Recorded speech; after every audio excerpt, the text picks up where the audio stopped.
Oh, hello, and greetings once again to the Forge of Mars Saturday night hangout, hobbying hangout, and building Titans tonight. Um, not a lot of prep this week so far, and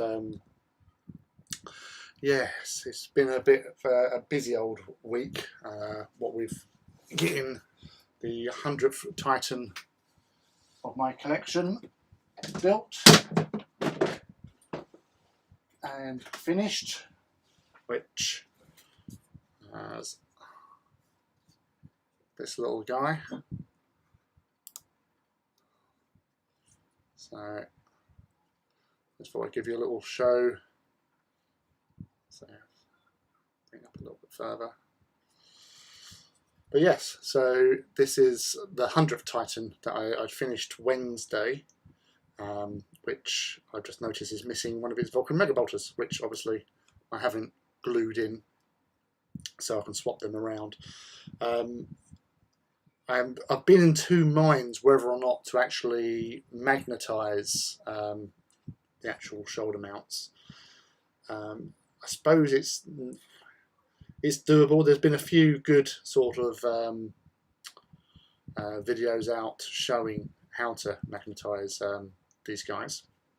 Obviously, they come with the mag points for the shoulder arm mounts, and you can magnetize the top sections, these AA guns, because you get in the kit AA guns and the siege mortars, but because there's no sort of real rules for them at present, I just thought, well, is it worth doing? So I didn't even attempt to. Just get a bit more light on the matter. So yes, so this is Exitium Dominus, a name which was kind of donated really on the AT18 Facebook group that I'm part of. A chap, hobby friend of mine, Matt Swift, put out like a list of all different sort of Titan names, and basically said like, oh, if anyone wants any of them or whatever, feel free. So it was like a little random collection of of names for Titans, and I saw that one and I thought, oh, I like the sound of that. So I took it and claimed it as for myself. Or so I believe I did. I'm pretty sure I did. I'm not sure now. I'm having second doubts. But if not, I'm sure I nicked a name of his from somewhere. But yeah, so that was number 100. And he's a feisty little beast. I just really like him because how the weathering all comes out on him. So you get a bit closer. It focuses. So yeah, it's really quite happy how dirty it looks. And the little sort of apron there, I thought I'd go with the alternate colour scheme on there, and yeah, it just really sort of came together quite nicely. And I love my ruins that I put in, so it looks like he's obviously just stomping through the sort of like sort of church sort of area, which, well, technically at the time of the heresy there weren't that many churches about, but you know, it gives a sense of scale. A couple of like destroyed building parts there as well, which is just wading on through. Yeah, and the infamous butt gun, killer of many people in the heresy. It was a big travesty. There was so much death from butt gun attacks, and it has its place as a weapon of terror. Because who would like to be killed by a butt gun? No, I wouldn't. So yeah, so that was what I was up to during the week, and yeah, I'm pretty happy. I just really like how he all came together with the sort of the weathering, the oil weathering.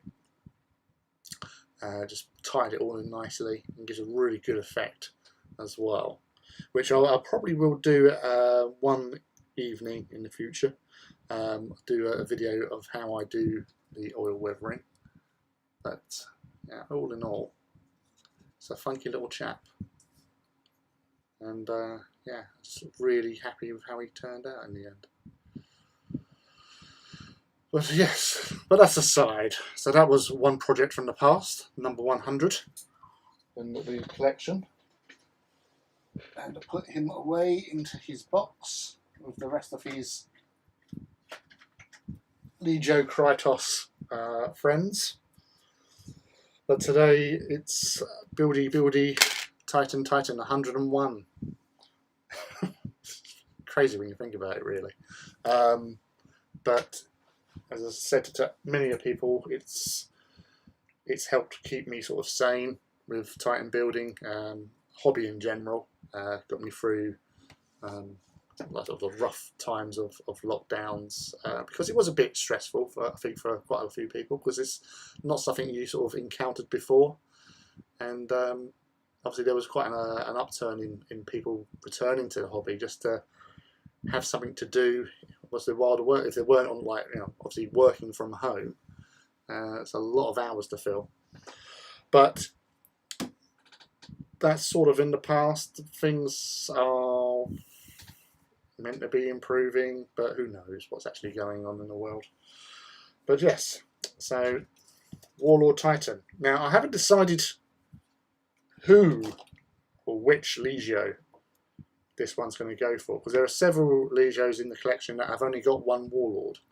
So Ozydax, Demesium, Fortidus, the three main ones which don't have any sort of, well, they only have the one Warlord each. And with obviously certain maniple types, you do need to have extra Warlords to do certain maniples. So like, I think with the I'm trying to think. Yeah, obviously there are, like, Exterminus you definitely can't do with just one. You need at least three. Or what's the other one? Fortis, you need 2 Warlords, I believe, for them, amongst others. So yeah, there's a couple. So when you're planning out doing your Titan maniples for this, obviously is having a playing style in mind, because obviously you can lock yourself out of doing certain ones if you haven't got the Titans for it. So obviously, like, Reavers and Warhounds have the majority sort of options for most maniples, and it's just down to how you envision playing the game. Also, you might have a certain Legio that you quite like, and they might have a sort of part of their background fluff might be drawn to a particular type. Obviously, like Legio Audax, the Ember Wolves in particular, have nothing bigger than a Warhound, so it's literally just Warhound. Hey, hi Tom, hi Felix, hi buddy, lurking for a while. So I thought I'd tune in and bump up the numbers. Thank you very much, Tom, much appreciated. It's good to see you. Don't matter if you're lurking. It's always good to have you joining with a chat. And Felix with his dun dun dun. Yes, he wasn't here last week. Your presence was noticed, but welcome back. Good to have you back here, buddy. Are you two actually hobbying tonight, or are you working shift work stuff? Because I know, I think, was it you, Tom? Did you working? You tuning in before, or am I getting confused with someone else? I'm not sure. But yeah, it's great to have you here, guys. Always a pleasure to see your names pop up into the chat. I hope you've had a good week or weeks since I last seen you and spoken to you. Right, so I'm in 2 minds. Do I start? No, right. So this is what I do when generally, sadly, bless you, start with a Titan build. Is I've got my base, so that's sorted. I like to build the leg sections. So obviously, shins, thighs, groin sections, get them all done together, but obviously only stick to component parts that are allowed. Hey Rob, hello. More carapace, turbos, and gatlings. Oh yes, all the fun.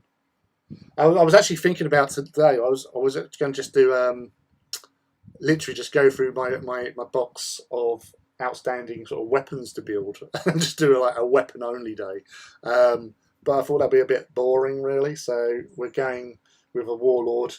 I've still got left after this.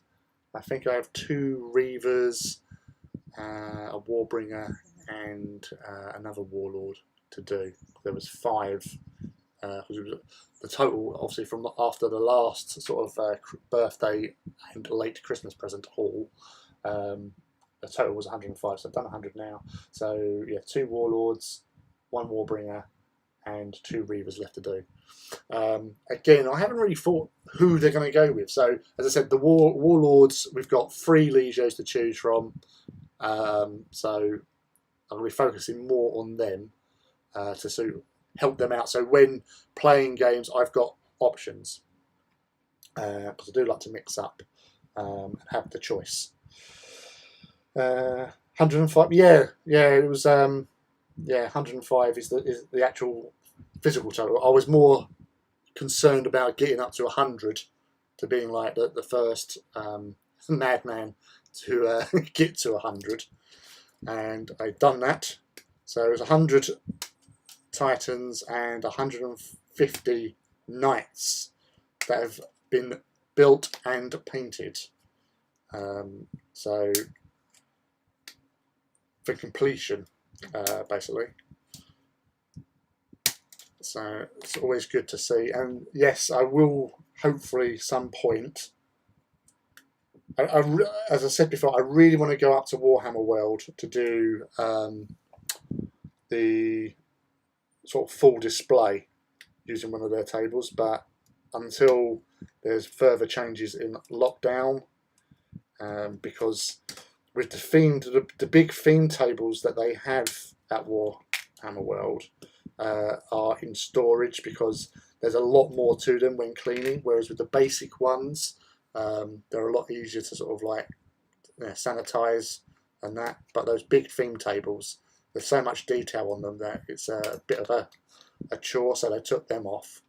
But yeah, you need to definitely to get that amount of AT stuff on the tables, you're going to need a lot of space. So until that time arises, then yeah, really.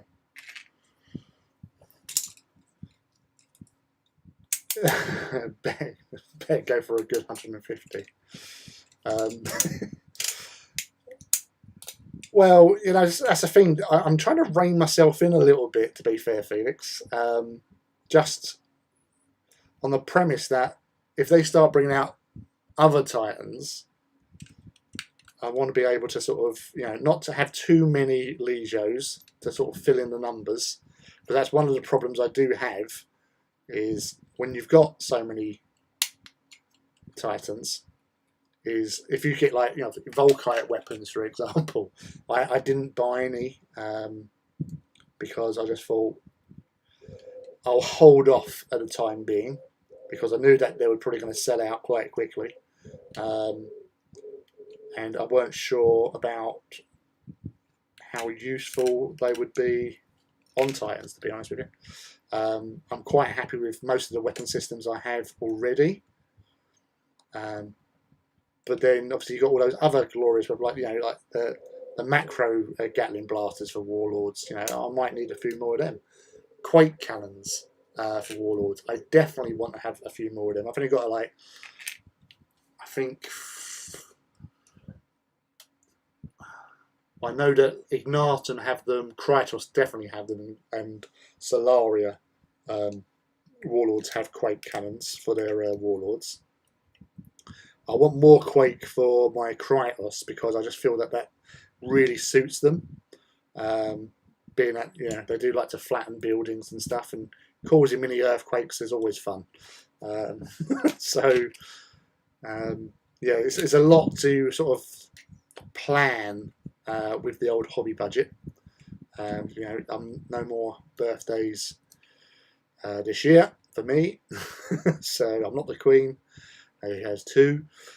So it's only Christmas to come. And as I say, you never know.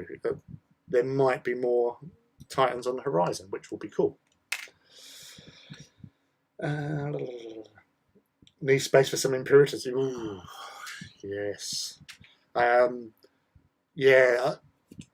I seriously and honestly think that the way AT has gone, and you know, he must be doing well for like things to sell out. So I really honestly feel that we will see an Imperator, but it's not going to be this year. You know, I reckon there'll probably be another. Well,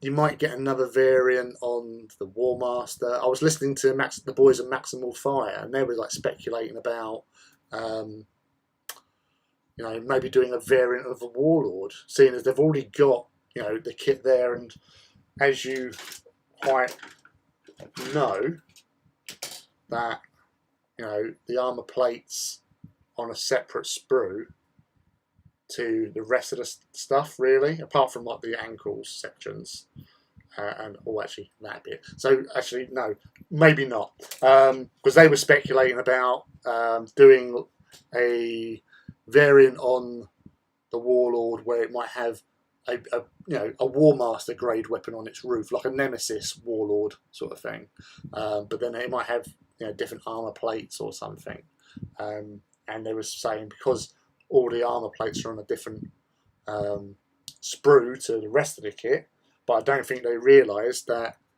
this, which is obviously the top section of the Warlord, which is kind of needed for the torso, is on there as well. So that might not be something that happens, but who knows? As I said, those Volkites came from nowhere. I think like the what I would like to see is like with the War Master, those shoulder mounts. So they're Warhound grade weapons, and they've got melters, and they've got missile launchers. Now that I would like to see on a Warhound option. You know, that would be pretty cool. I think like missile pod. I know it's only like 3 shots each, but still, missile pods and a Warhound would actually be quite funky. Or even melters. Oh, melter hounds. Oh my goodness. Hot dogs. Yes. Yes. So anyone who may be a designer or working for Forge World, yeah, we need melters for Warhounds just so we can call them hot dogs. I suppose you could call plasma ones hot dogs, but no, I prefer melters. I love melter guns. Although, you know, one shot wonders, and it's always a case that when you really need to hit, you don't. So, but yeah, I still love them. They are such a great little weapon to go around and melt the face off of someone, which is always fun. So just there. Missile hounds would, yeah, they would be fun, mate. I've only just seen the Deathcore Krieg and the Orcs for Kill Team. Now I did buy some of the stuff for Kill Team, like obviously the main rules and some of the other expansions for it, and I bought the Thousand Suns Kill Team. Never played it. Got the bits, but those Death Guard of Krieg, oh my goodness, they do look rather awesome. So hopefully that also means plastic Deathcore Krieg, which I think loads of people are going to be really happy about, because they were a popular army for, well, since they came around, really, since their inception. And Yeah, no, Deathcore Krieg definitely have such a characterful like vibe for them. I really, really do like their outriders, the horses, the cyber horses they've got. You know, the Forge World ones in particular, I just thought they're just so cool. Rough Riders, that was it, yeah. That, you know, I've never got them. I never bought them, which I do feel a little bit sad that I never did really, because they just look cool. But then I don't have guard armies, but they just have that look, which would be pretty awesome. Like especially if you're doing like heresy. As like some sort of like militia force, because they've got the rules for them, haven't they? They'd be pretty awesome. Or like, you know, the regiments. Because I suppose you could also use them as Steel Legion as well, the old Armageddon Steel Legion. Because again, back in the day, they were pretty awesome. And I think the Kriegers were sort of offshoots of the Steel Legion. You know, the concept of like, you know, these Imperial Guard with their gas masks on because of the toxicity of the atmosphere of Armageddon. So yeah, but no, I think loads of people are definitely going to have their head turned with them and those orcs as well. Because even I, like, you know, I haven't sat down and properly looked at the models. I've only literally I didn't have enough time to actually sit down and sort of digest anything. I've just seen a few pictures in the chat thread, so I didn't really have a chance to sort of, you know, have a proper look at them. But yeah, no, it's all good things, and I for one welcome these new kits.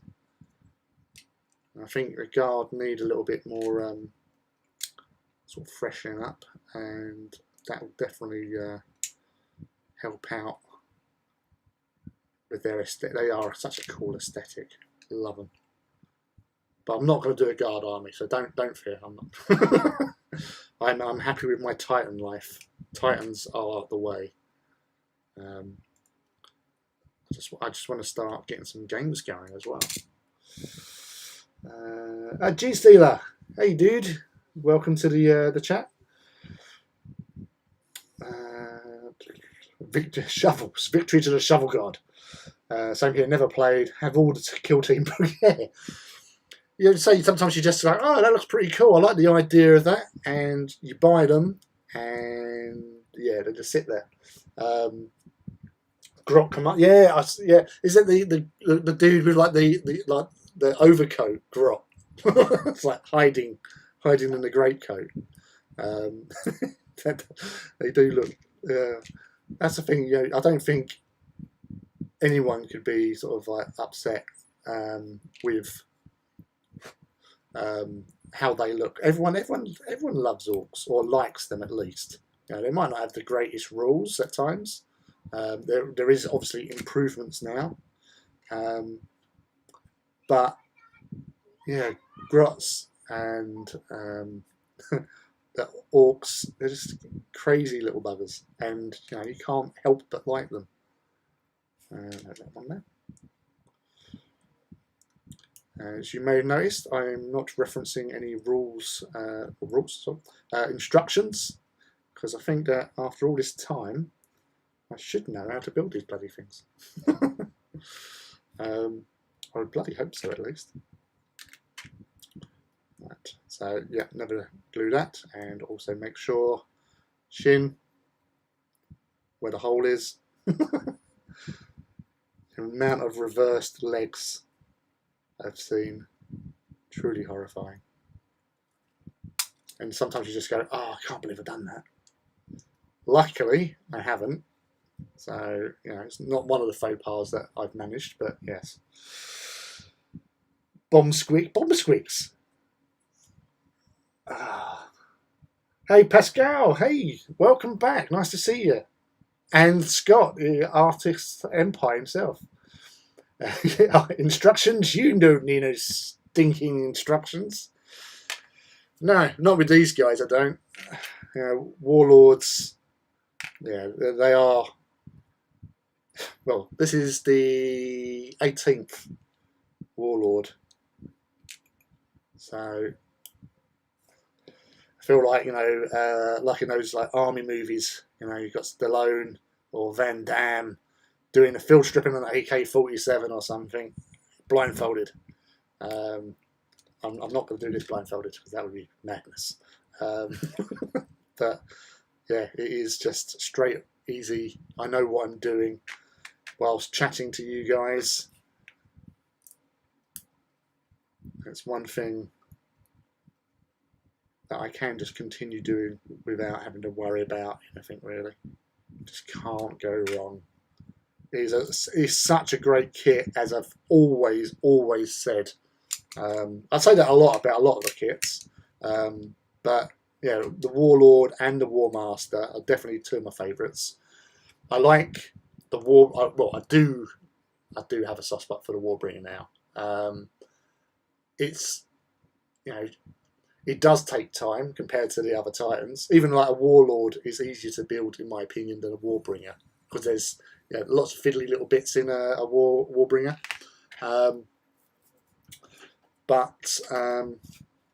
Yeah.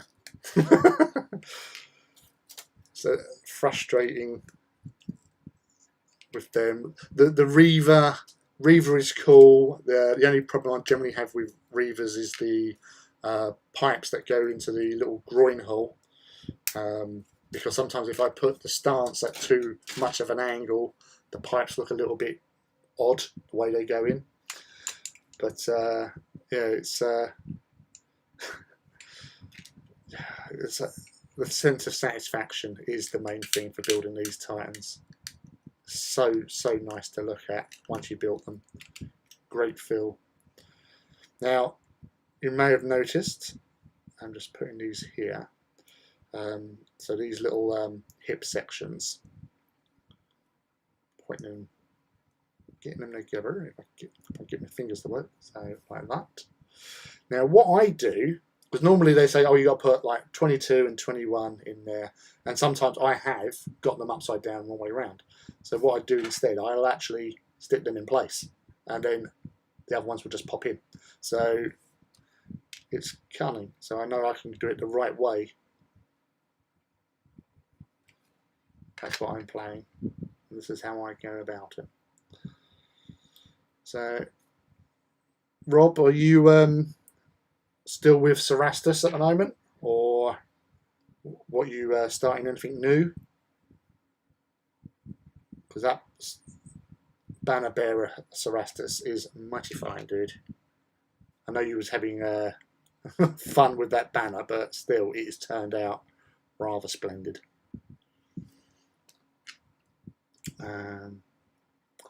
Yeah, Legio-wise, I'm not actually sure, Pascal. It's between one of three Legios. So I suppose in some respects I should do it as one of the traitor ones, because the traitors are still down on the numbers in comparison to loyalists. I think the loyalists are still up by about 9 more engines in total. So yeah, I do need to sort of add more traitors. So this one will probably go. I'll flip a coin. It will either be Domitium or it will be Fortidus. That's who I'm feeling. I know I've done. Although saying that, Ozydax need one.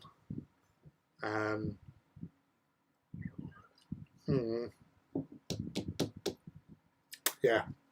Again, still gonna have to think on that. I'll get. It might, the base. How I do the base might swing it. So yes. Look at that knee. What a fine knee. Shapely thigh, sir. Shapely thigh. So that's the leg. Let's do the groin. So, is everyone having a good Saturday? And what are you doing? I know obviously some of you are hobbying, and some of you are just visiting. So it's always great to see you. You're still on the Cerastus. All the armour is done, just working on the base. Nice. Nice stepping out the water as well. Doing the old bow, not the bow derrick, was it? It was, well, no, Bo Derek did step out of water, didn't she, in 10. I was thinking of the actress who was in Doctor No. Who I cannot remember the name now. If anyone remembers what the name of the actress in Doctor No was. Honey Rider was the character name, I think. I think it was Honey Rider. He says, doubting everything he's saying now.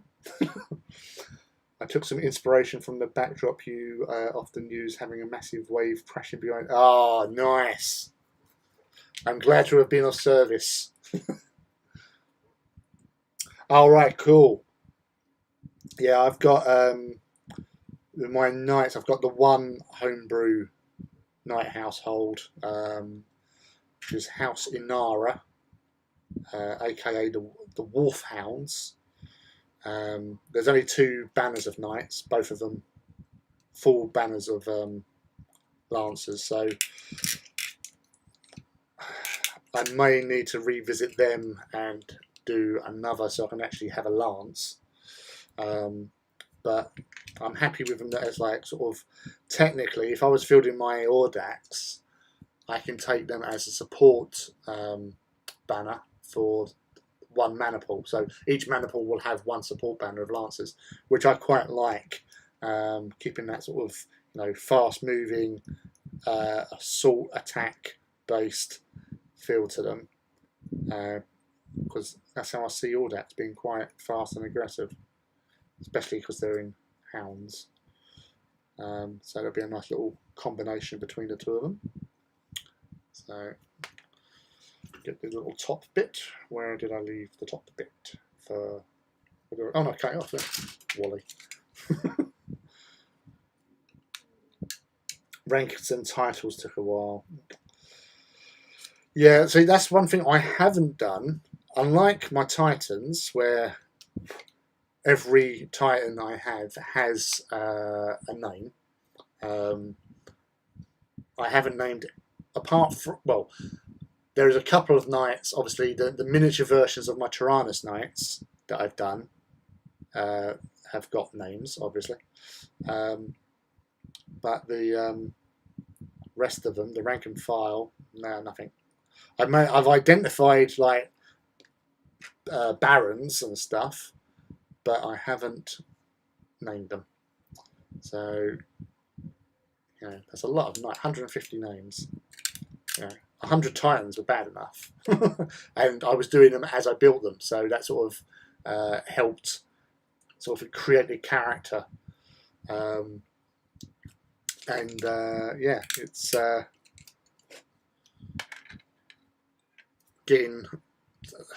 sitting down and going for 100. No, I don't fancy doing that. They're there for a job, to be heroic and charge into battle and probably die horribly. But I have played a game where I just took out a Lance of Knights, which was my Procon Vi Lancer Lance. So 4 banners of Lancers, full strength, 12 Lancers. It was a 1,000-point game. And I took them up against a free Reaver mana pool, Corsair mana pool.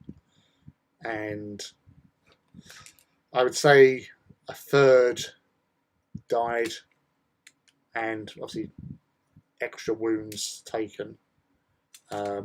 Most of them died to a single Reaver who had a melter gun. That melter gun absolutely sort of chewed them apart. Right, so dry fit, perfect. Look at that. It's nice. Just finished descaling up my Titans and decaling, up my Titans and getting some picks taking a break after catching. Well, that's good, G Stealer. It's always good to have a little rest, and you can come and join us and relax, chill with the chat, and get your strength back, get energy, revitalise. Ursula, Ursula Andress. That's it. Yes. Thank you, Rob. And thank you, Artist Empire. Hit that like button. Thank you very much. Always appreciated. Thank you guys for joining me again on this Saturday. It's quite a pleasant night. I know last week, I think... oh, no, wrong one. Getting a bit too overconfident there. That's better. So, yeah, it makes it easier doing it that way, I find. Unless you put it in the wrong hole. Oh dear. Hi there. But yes. What's I talking about? I'm talking about something. That's it. Yeah, so like last Saturday, there was football on. This Saturday, no football. Not that I was watching it. Obviously, you could hear from the locals when a goal went in, as I did on the Wednesday stream last week with Artist Empire with the paint over. So I don't know if you haven't seen the work that he done last week. Well, this past week, sorry. Done this awesome dryad feeding a deer. I was showing a friend earlier on that, and I still love it. It's just like it's such a great model, and say with the paint over, it just really creates the atmosphere, which is what it's all about, making things look real. Right, so leggies, feet. Right, let's have a look in the box of delights, which are lots of scenic bits.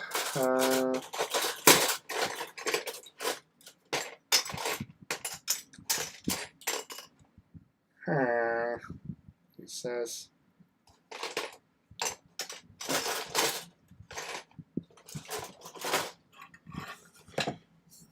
so. Do I go Titans on the floor,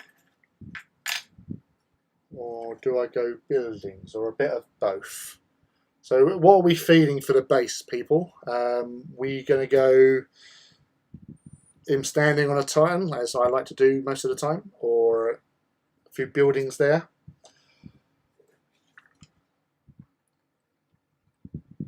Yeah, it's one of my little bit. Yeah, so that's Eddie. I put sort of certain parts in there, so I don't know why. There was more interesting stuff in that.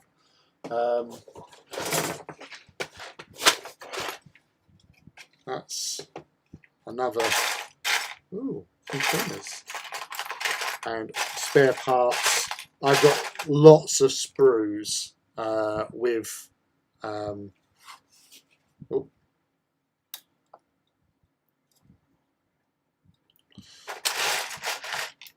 lots of sprues with bits and pieces in. Some bits I've tested, paint schemes, one of my Fortidus early test schemes. Pad for when I was experimenting with Astorum. Who's Astorum? No, Astroman, sorry. Astroman. And there's some bits I did for Astroman. Some random parts that I thought might have been cool. Look, mostly Warhound bodies, broken bases. That was what I used for one of my painting tutorials when I was showing how to do stripes. And that was an experiment I did for Astorum, which, yeah, that was Laniascara. So yeah, what are we feeling? Buildings we've got from Felix. with the War Master head sticking on the side of one. What's that? Yeah, it really does help these streams. Yes, thank you, Scott, for putting that out for me. Thank you. I made a whole bunch of structures of dukes and grand dukes and the cadet houses. Nice. I wanted to also paint Patsy the Squire. The arm. Oh yeah, the armor. That armor gun. Oh my goodness. That sword is like holding. It's like, oh my god. Here, sire, take this sword off of me so I can actually walk properly. Give him a backpack. Yeah. Was it Patsy? Was that one of the horses from Monty Python and the Holy Grail with the coconuts? Yeah, including coconuts. Yeah. But was it a European or an African swallow that brought those coconuts to these shores? Who knows? Yeah, actually, whenever I used to be doing role playing, and we're doing like games where we might be knights or something like that, I always tended to have a horse that I named Lemon Drop. I thought it was a very feisty beast. Lemon Drop, come here. I don't think I ever lost a horse in combat, which was good. Although when I used to play Skyrim and poor Lemon Drop, there's like a picture of it somewhere where I was doing a raid up a mountain camp where a mine was with some bandits, taking them out, and I sort of rode too close to the edge, and poor Lemon Drop was going down, so I actually jumped off and landed safely, but Lemon Drop continues the descent, and I went to find Lemon Drop, and I found him. Well, I found the rear of him was basically, it was like it'd gone headfirst into the ground, and you just see his butt and legs. So it was like, wow, that was sub impact. So he was quite good. Sorry, it's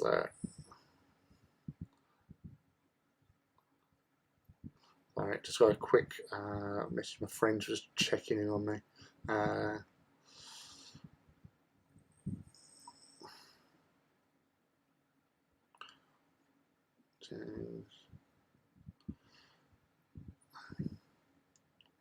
Sorry.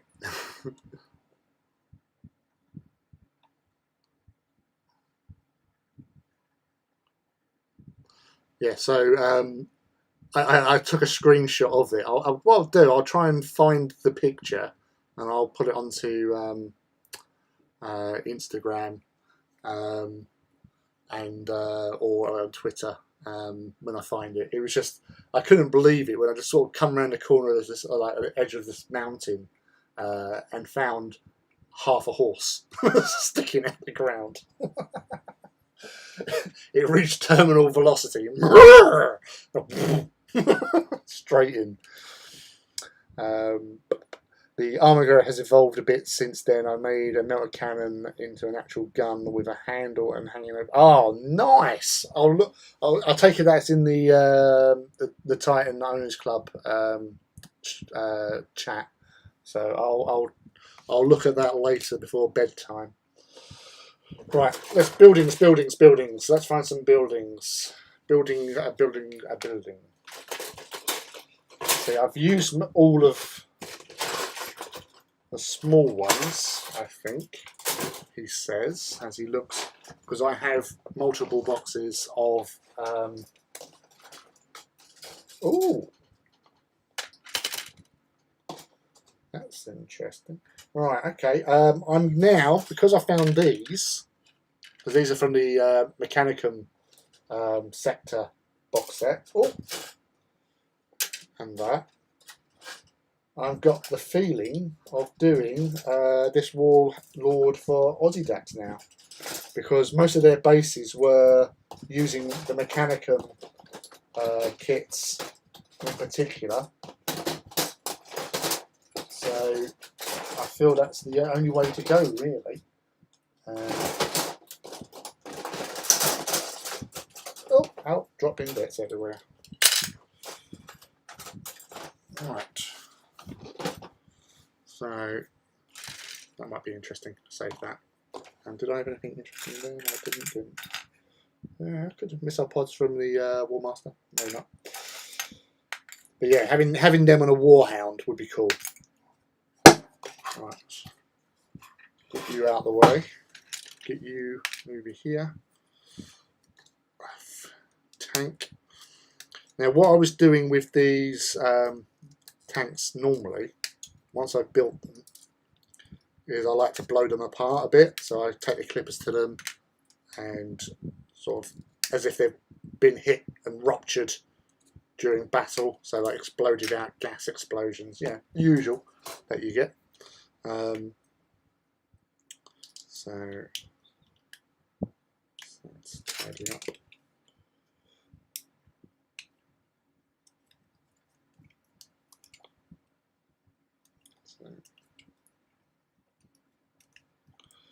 And repeating what I did with the Ozydax one, where I used some of these as like I sort of cut it in half and just use it as like a fallen part. And glue this.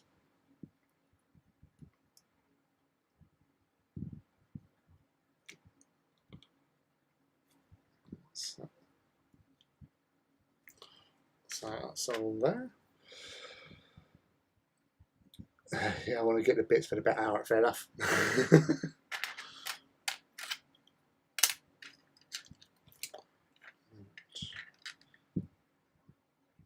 So place that.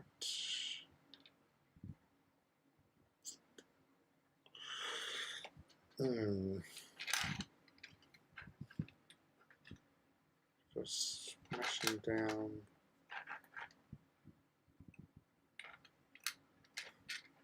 Blowing bits out. Let that dry a bit. So these little bits, which are sort of what you normally put on top of the roofs, like when you build like a little square like that, some people just put them into a place like that or something, and you can put little assets and stuff on them. But I think I might have a couple of them actually. I think I saw another. I did. So another one there. So maybe use them as some sort of like generator type thing. And I did see, what did I say those little...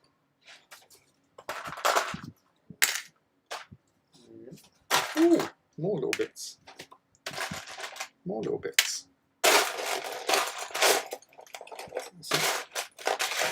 More little bits. More of them as well. And all the Reaver parts for pipes and tubes, they're always handy for basing. There's random parts here and there. You check through the box of wonder. Sorry about the noise, but you do get that when you're going through your bits box.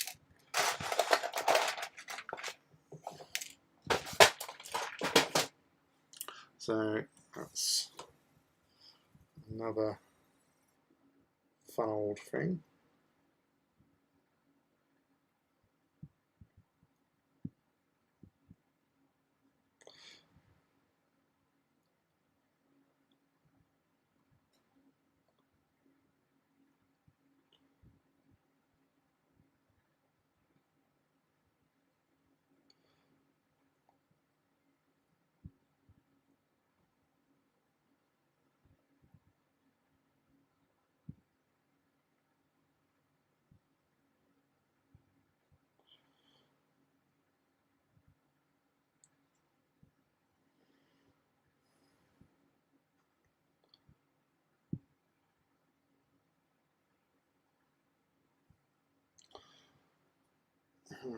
So yeah, right, okay, let's get back to business.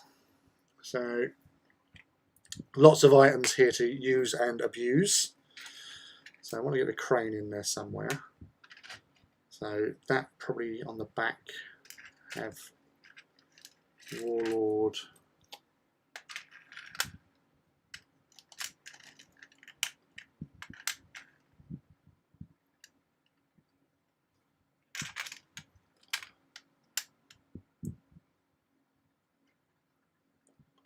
Don't know if that looks right, maybe.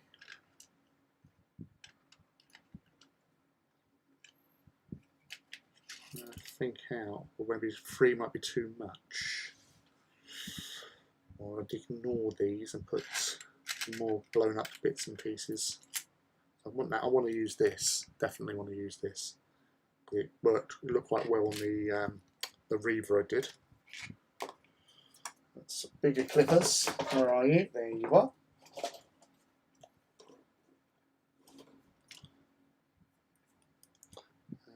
Right. So.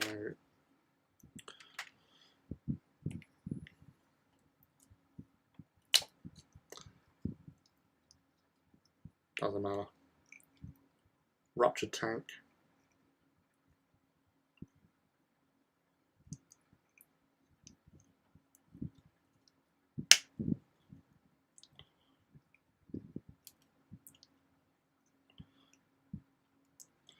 So it's not really.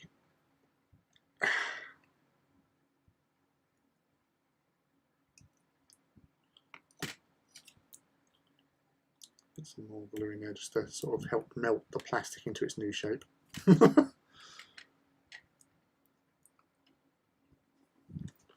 So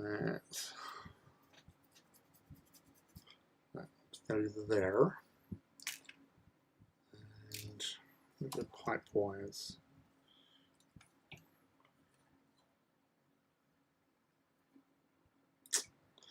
Right, we've got these little bits here. Get them out.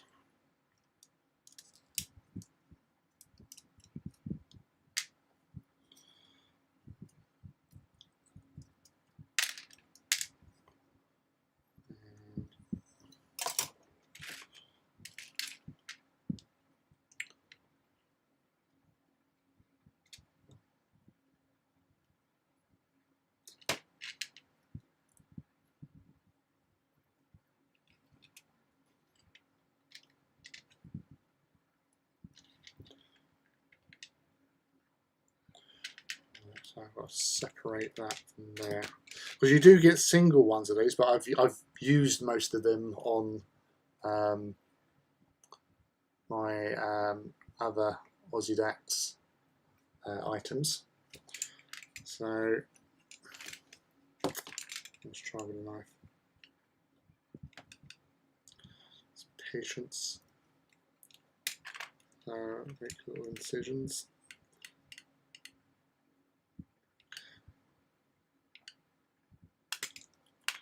Apply force.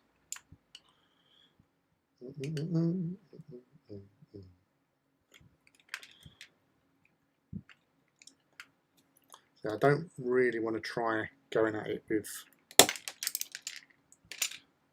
the clippers, just in case that happened. And I catapulted it somewhere. Catapulted it into next week. Yeah, let's tidy that a little bit. There's there. So, yep, get that on that.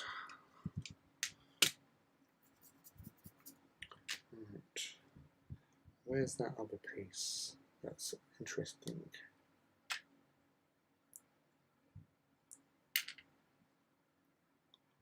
Haha, so I can do that.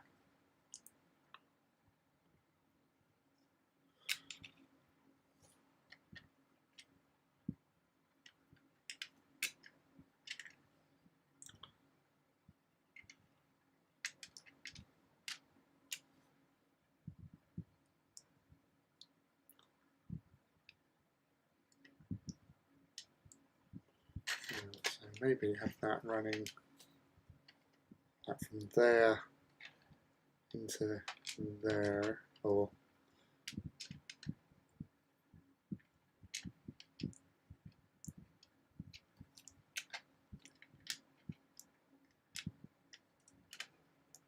sort of like that.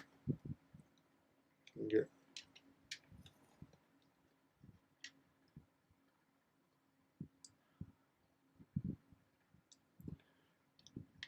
or maybe like that.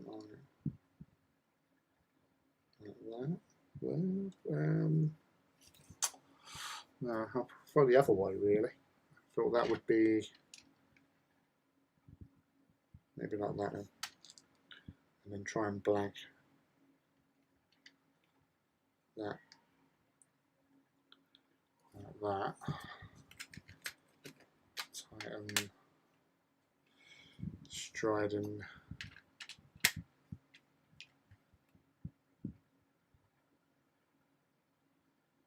Maybe something along those. I'll just destroy it, why don't you?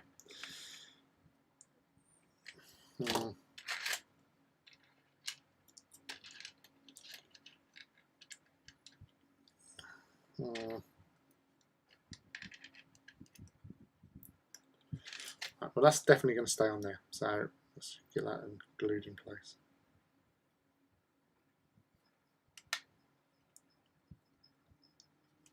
Right on the edge at the back here. Now, could go in half with these, like collapsed, or that's the thing, when you've got sort of like random parts to play with,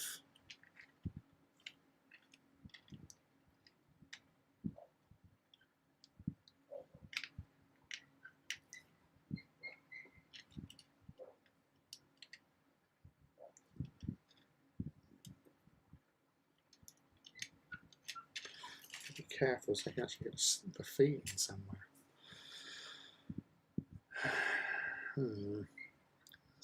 See, this is the longest part with whenever I'm doing bases.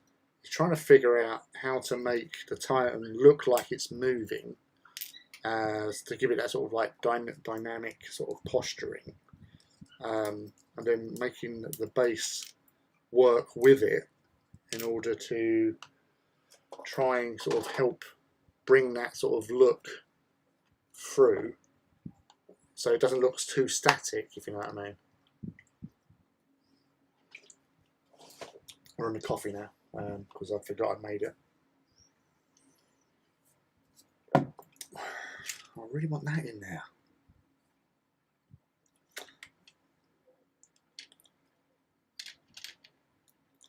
Unless I have the Titan sort of squishing that.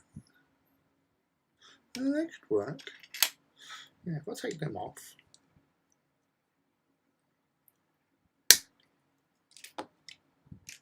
Maybe have that. So where it's sort of that, it's hit that, bent up a bit.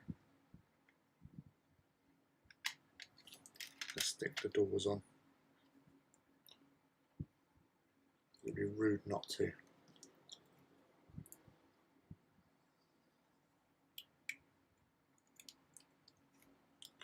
And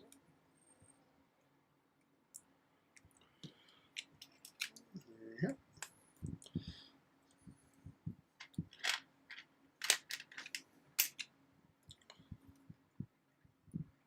I'll bend that so it's where it had fallen, it's now been squashed down because of the Titan walking on it.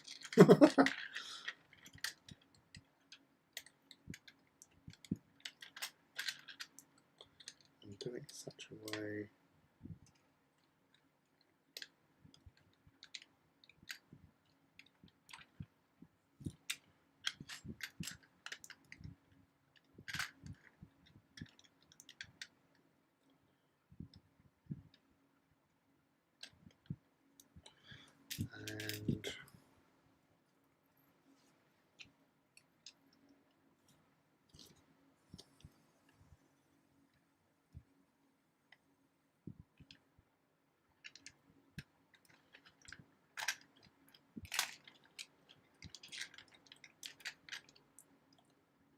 and bring that more forward like that.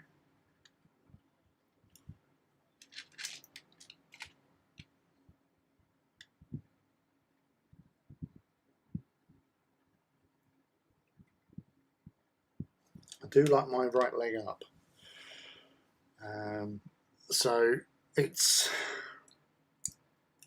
looking more like that. I'm liking having the crane frame in there.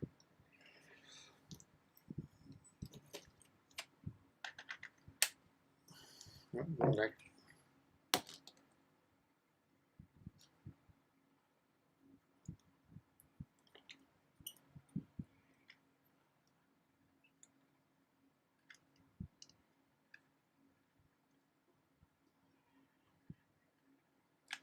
Yeah, I'm liking that. Right, so we'll stick this into place now. Because I think that's workable. Right.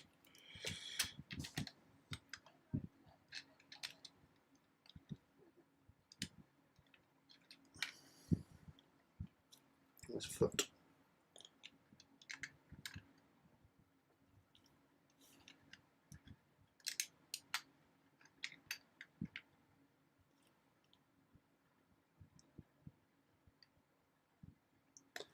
And yeah, ooh, sorry. So,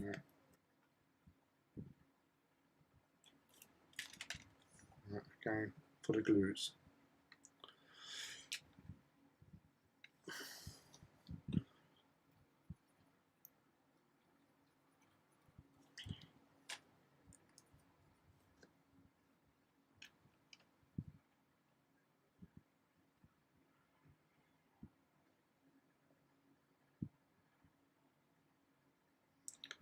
I'm trying to keep the leg sections as straight as possible, he says. So it doesn't make the armour plates, when you attach them, too out of position. Especially like when you're doing the shins.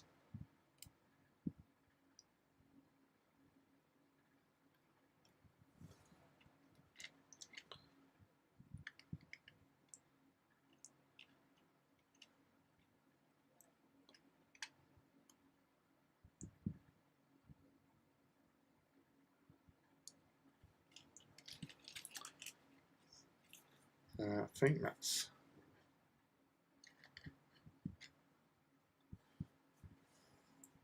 right. So get your legs off a sec.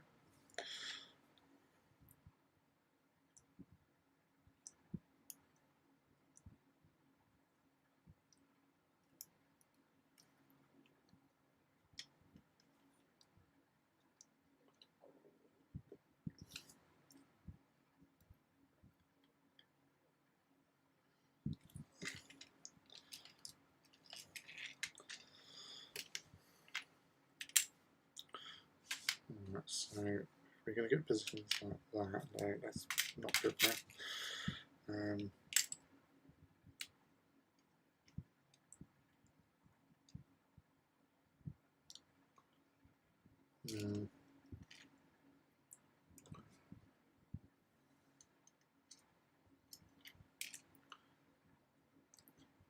Stay there. Oh, right. A bit more awkward than I thought.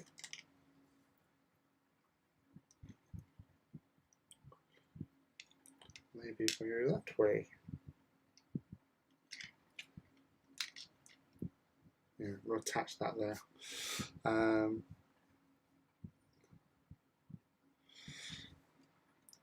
No, with the foot there, I'm just like it's pushing down onto it. Because with Warlord toes, I know like you get sometimes where like warhounds, people are standing on things and they're like using their toes as like talons, but these things are just purely like, you know, whacker plate sort of thing. It's just going to push down. In general, they might lift a little bit, but they're not going to grip.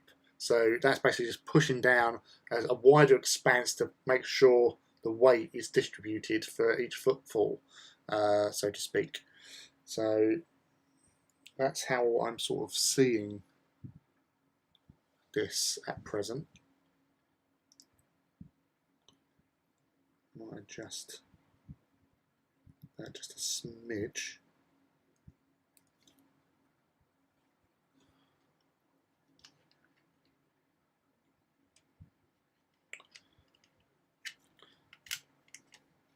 What was I doing? I was doing that, wasn't I?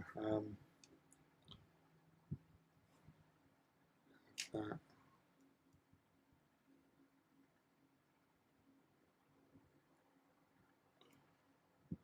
Yeah, so put this on the back. So it's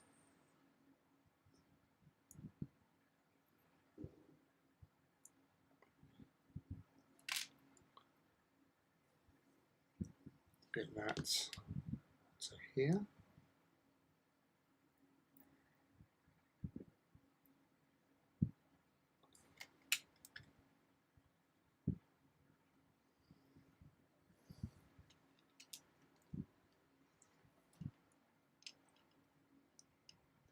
Yeah, so I'm going to do that with that.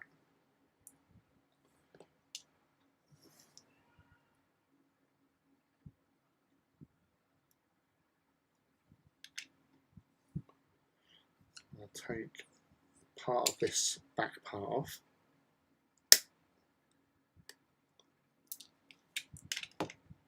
That's a little bit closer. And get them glued into there. So that's sort of part of this exploded bit, which just sort of burst out of the bottom. And I'd like to get some stuff like cabling from the actual crane. Oh, cramp! Ow, ow, ow, ow, ow, ow. I apologise for that, that outburst.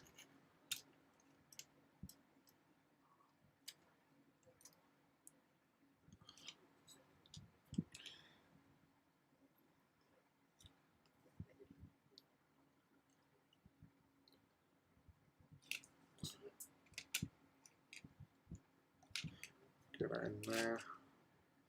So that's what I like about these sort of cabling parts, just random bits that you can use on places and whatever. Right.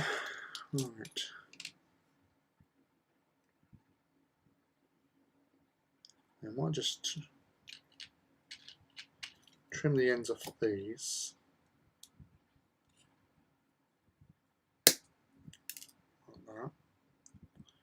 I have no further parts I can use for that. And just have like a little selection of pipes. As if they're like, you know, waiting to be laid or something, you know. Yeah.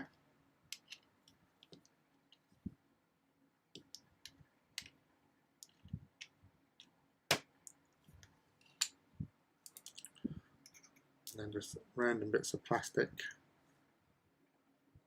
glued around or debris.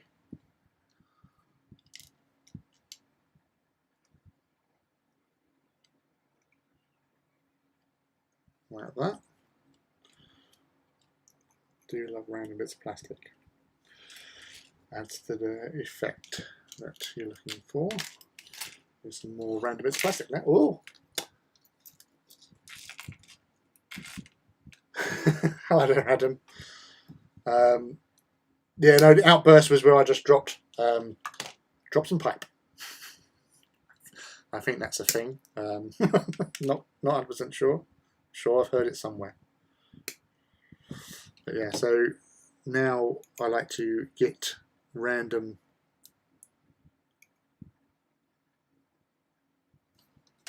so with obviously bits of sprue.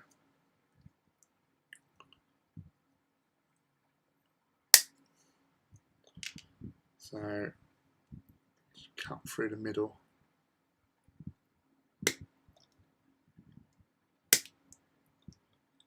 because you don't want to have too many sort of real straight edges on your bits.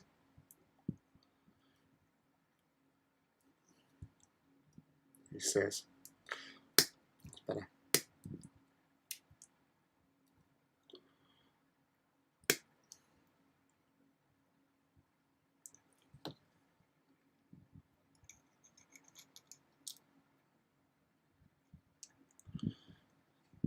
Mix them up, make them awkward shapes. Long, short, whatever. Stack them, angle them.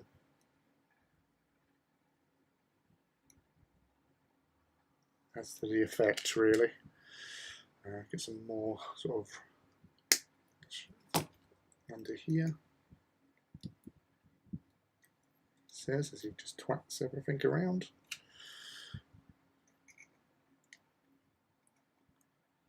Like, you know, parts of crane that's come down with it.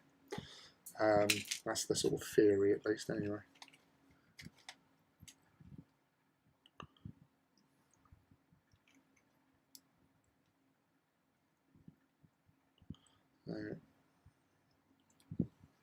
Deliberately placing that there so I know where the front foot is on that bit.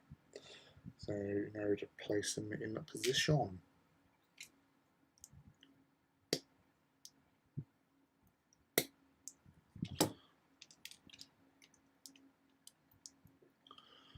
Some pokey, spiky bits.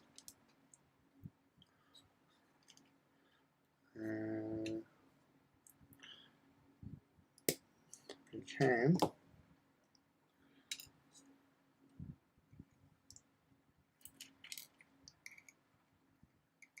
they're stuck. Danger.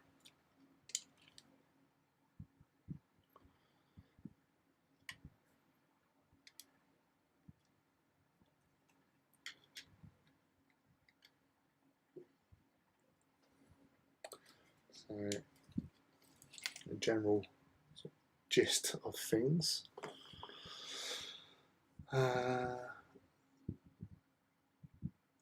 Oh, that's cool. Yeah, see, you know, sometimes people just don't think you've got all this plastic here. Like, see this bit here, I've used that on some of my earlier ones where I've just cut these bits out, smoothed them off around the edge, and there was like two little, like, actually I've got to do that now.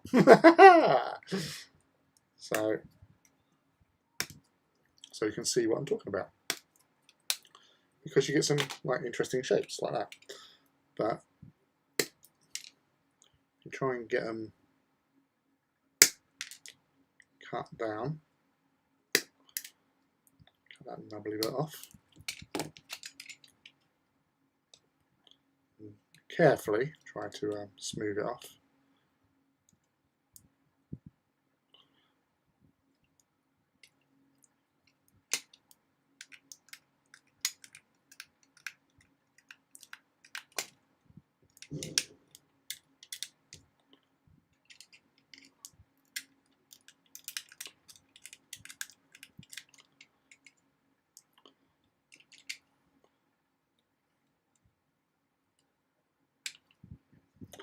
I was actually thinking I've got a little sort of idea I had the other day for gas silos, because I was at work, and where I work we get these like cardboard tubes. Now most cardboard tubes are sort of have a diameter of about 4 inches, so it's quite big like that. But we do get some smaller ones sometimes, and I thought, well, it's a good cardboard. Thought, well, maybe if I cut them down and try and make like gas silos. But then I made a discovery the other day whilst I was doing my oil weathering, where, because I use cotton buds to wipe it all off, the actual cotton buds I use, which is a well-known brand which has a name beginning with J and the same name repeated, so it's and J, who make cotton buds for babies. But the little pots they come in, once you take all those cotton buds out, turn them upside down, they're about that high, and they would you probably cover half a Warlord in height. So if you get a little, I want to make a little sort of scene piece with a couple of those bits. So maybe you can allow knights to walk through them with their positioning, but then like have 3 silos there, gas silos, which would be nice sort of to go with the Mechanicus type stuff. So that's the theory anyway. Yeah, so that little bit there, so you could have them as 2 like little small sort of gas silo bits somewhere. Obviously I can't put them down there because it won't look right, but that's what you do with those parts. Let's turn that fan off. Don't need that fan no more. It says. Alright. So that's looking alright. Now I'm going to check on something quickly, which I think I have.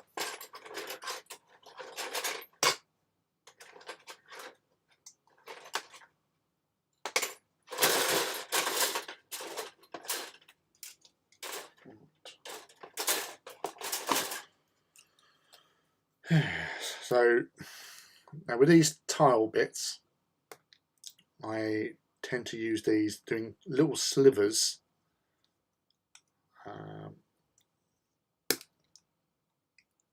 like that, because it sort of, again, sort of like iron rails or girders, rebar, and help with the adding of debris around the place in general. So actually it's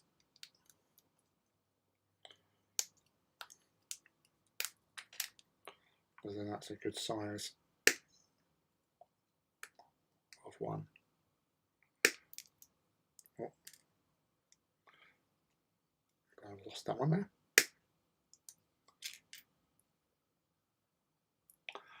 Did it have a flat top and curved top as well as a curved top? Looks nice. As a curved top looks nicer. On the little sort of domey thing, it's like a little tent, really, isn't it? Or a base for Sabutio. But yeah, so I suppose you could get 2 of them together and make a little circle, sort of like a little gas ball type thing, which could be interesting. Yeah, so with these, just to add more rubble to the equation,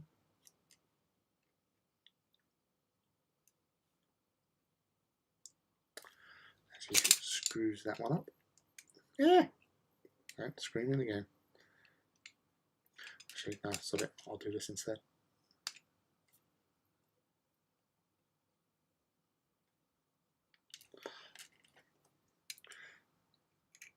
Because again, this was something I'd done with my Demisium, just to give a little bit more sort of irregular, sort of, like when you see bombed out buildings and that, you always see these like, girders or beams that come crashing down, and that's what I'm trying to do with them. Give that effect, or say like where stuff is blown up. Come on, play the game.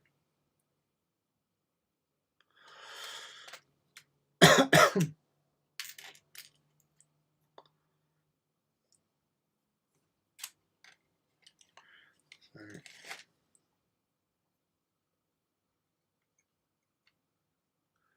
stay in place here.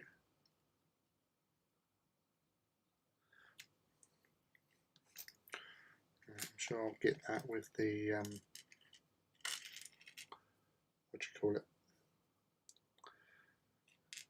when I do the next bit, which I think I'm alright with what I've got there now. So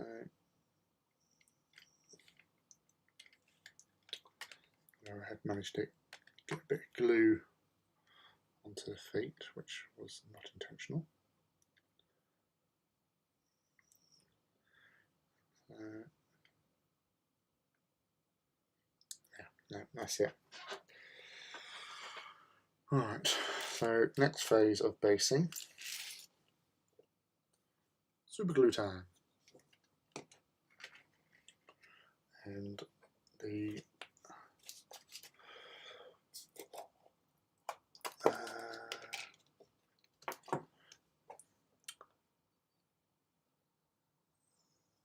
oh, sorry, you were talking about the a flat top or curved top, but a curved top looks nicer. Yeah, you were talking about the cotton bud things, weren't you? Because I tried it with the curved top, and then I just basically just thought, no, I'll just get rid of that because then it would look a bit odd because it has the name imprinted on it. So I just thought I'd just keep the same size, height, turn them upside down because we've got a base, just spray them up and then paint them. The Pringles tubes are great ones too. The guy makes laser cut 40k train silos where you just provide the Pringles tubes and drinking straws for flexi tube. Yeah, that's true. Yeah. Can you still get plastic straws? You don't have any bits. Oh my god, you will do as you continue your quest into the hobby of AT. You will get bits, so just stockpile them. Keep a box somewhere to stash them into, because they will accumulate.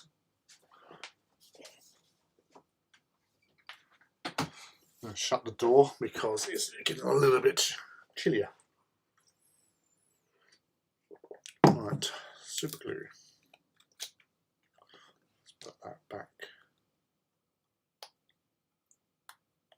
Make sure I clean the top.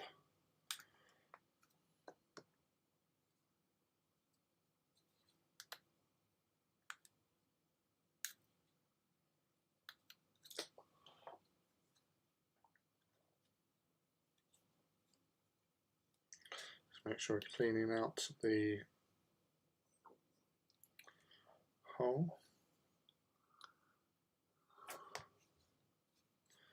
He says.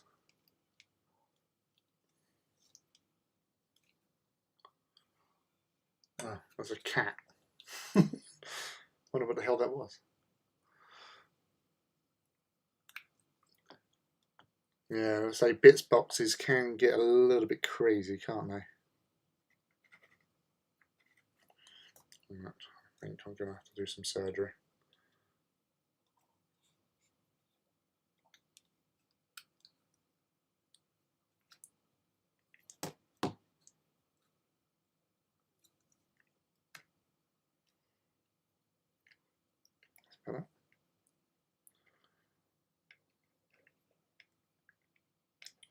Better. Super glue to the rescue.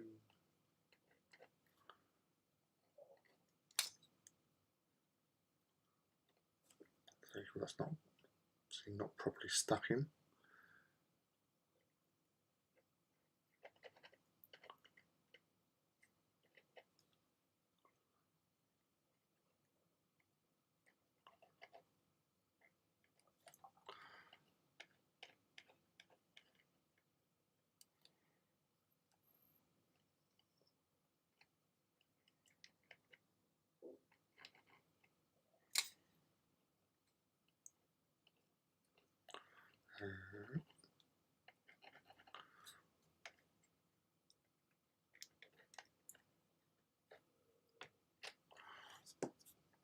So with the old sand mix, random stonage, as the lid goes for a walkabout. So again, just to add extra texture. Hey, extra texture for where it's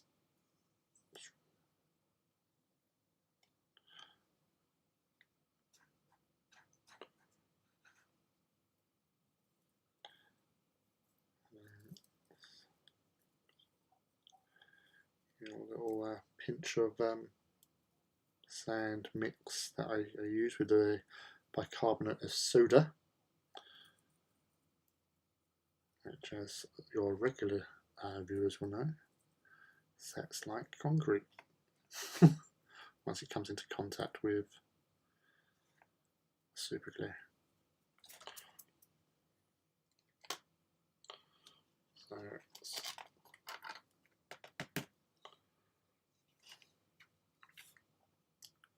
I can do the front bit without too much worry.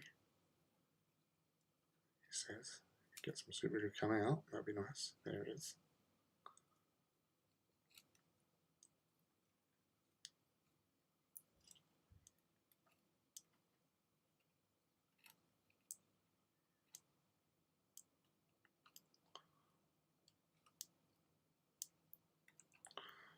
So angling the nozzle on these things helps out with the control of said super glue.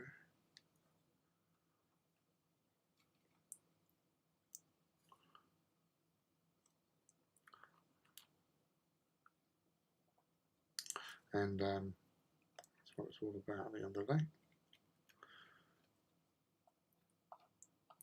Yeah, so the bicarbonate really does help quite a lot as well,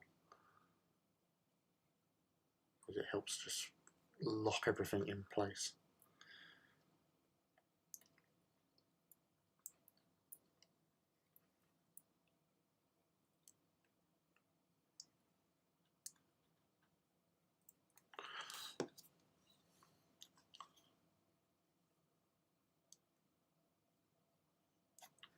Little bits. I now keep 2 Warlord red Titan boxes full of bits. Oh dear. Yeah, no, I can fully sympathise with that, Rob.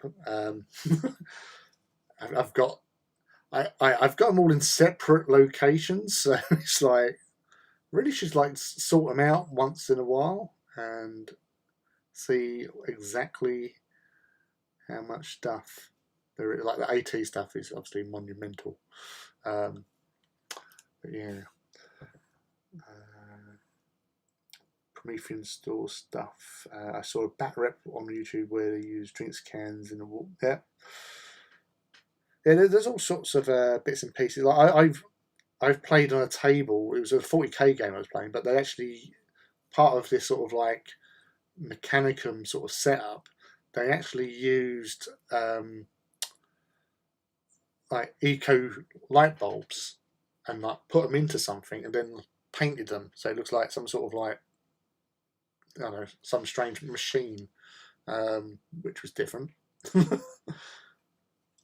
It works, just obviously don't crack it because it will be a bit cutty. I don't think that's an actual word, but I'm using it.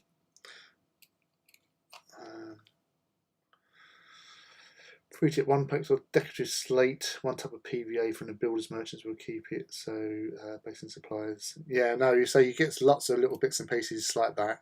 I say like most of the sand I've utilised comes from various like either hobby places. I think I've got some from a pet shop as well. So all the grits in this box are various degrees of thicknesses, and so with the bicarb it sort of just helps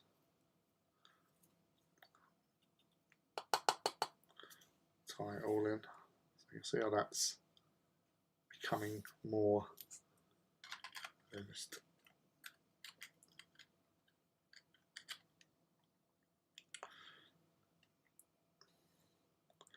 So holding that in position there.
So does anyone else have any sort of like hobby scenery bits and tips for others? Because as I say, this is a sort of place where you can come and share your knowledge with each other, because I'm sure there's lots of things that I don't know of, and I'm sure there's other things that some of these other awesome people in the chat also don't really sort of know of or thought of. Because it's an exchange of information which helps everybody out at the end of the day. Let me get these bits done before I concentrate on the rest of the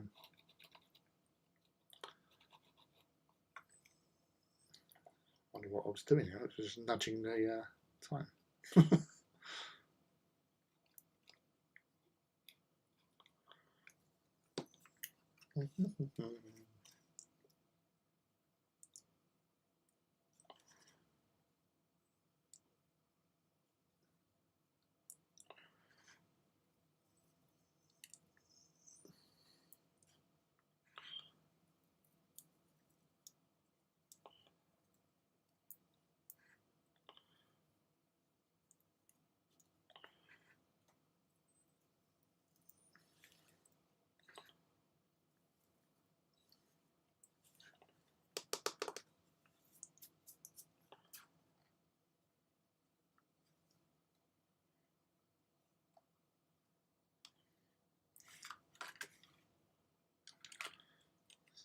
Again, just check where I'm putting it.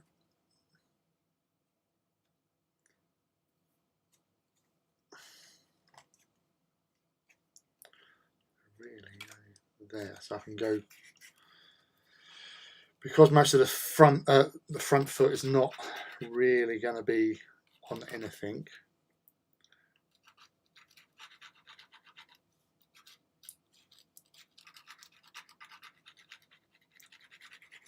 Go across like this.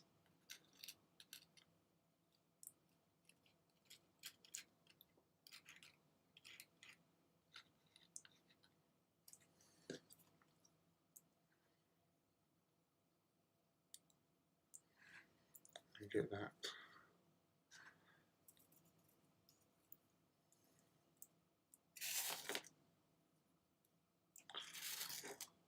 I don't want to go too heavy-handed with rocks and stuff in here.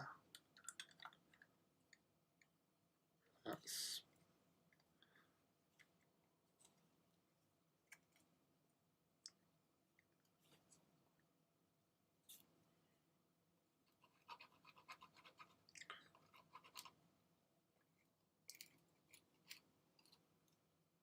like that.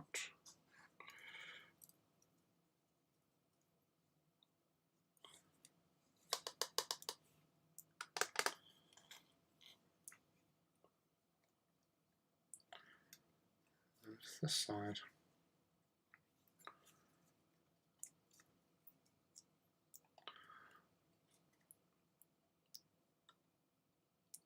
Try and get that in there.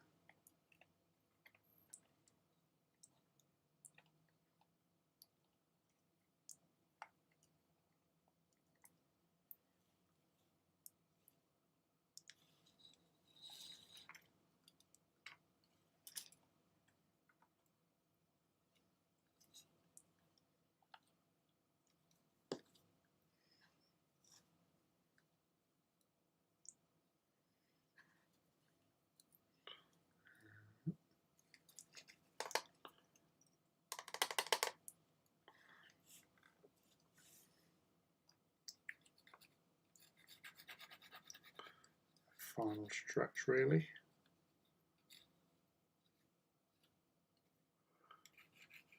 I'm just trying to be extra careful so I don't actually catch the foot and cause too much disruption.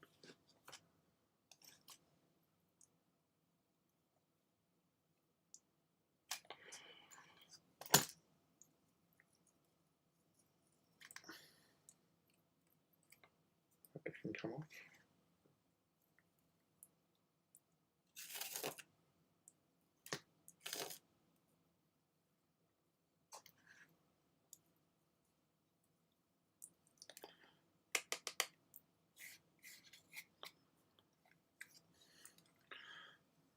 So you've got a general outline of the foot there. I think we just need to try and sneak some super glue underneath here.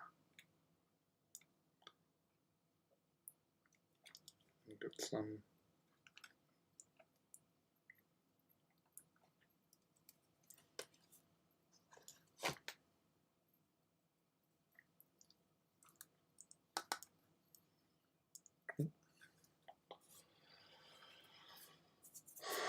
a little bit over the top.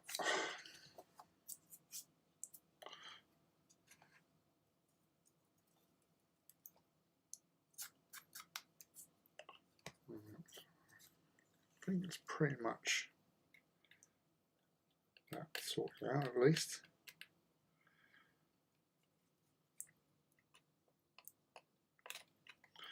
You can always add more in the places you know you're not going to be having any foot problems.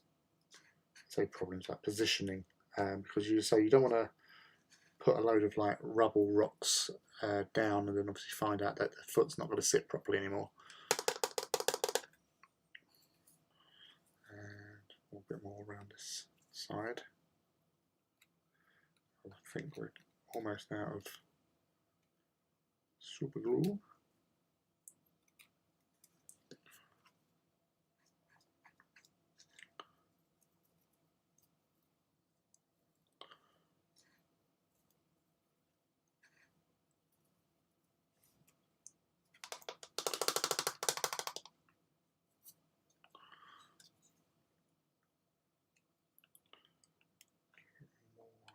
That's it. That's the kitty. Although you're not really going to be able to sort of reach into some of these places, when you're sort of, I spray them with the primer, so you're going to get some good coverage of that anyway. And once you wash over that with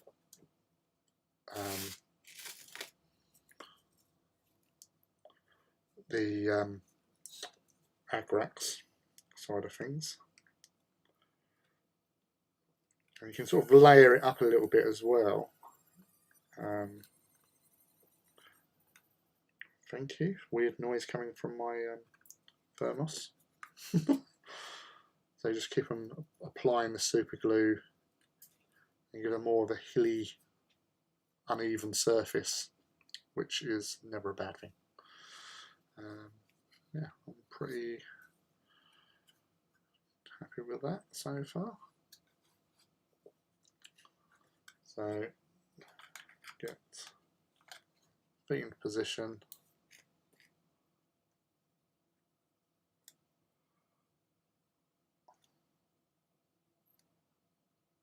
Yeah, I'm going to glue those legs so they're not going to flap about anymore. What have we got on here? Oh, Mallow Shade. Hello, Lee. Lovely to have you join us today. How's your week been for you? And are you hobbying tonight? Or are you doing anything interesting? Pet shops are great for scenery, especially if they sell fit. Yes, yeah, totally. A little pricey, but Vallejo Tubs of Earth texture are really nice. No, I haven't actually seen them. I've seen obviously like Vallejo, like certain paints and stuff, and I think some of their sort of water stuff. But I've not actually seen any of like the sand textures. Also use Vallejo beach sand texture on all my Titan bases. Have this on and doesn't even require painting once applied. Nice. Vallejo and AP have changed in the last 5 years, and the range are incredible now. I really like bases. Yes, you do really like bases because your bases are awesome, mate. They really look the part. Spent a lot of time on them, and to me, they're almost an additional model. Yes, I can understand that with your stuff because they look amazing.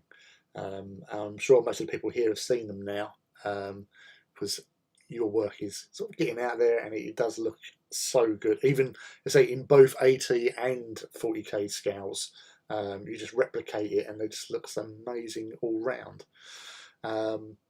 to be honest myself with basing, before AT, I did the very minimum on the basing side of things.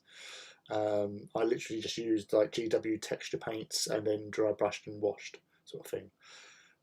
But after they came out, I started going with doing the bases.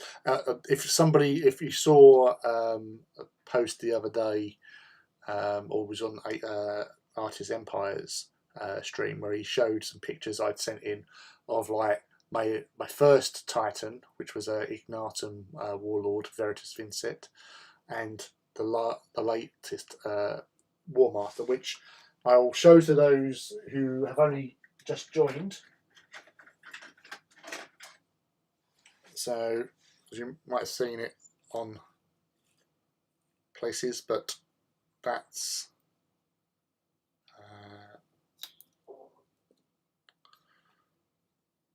there you go. So Exitium Dominus of Delegio Kratos.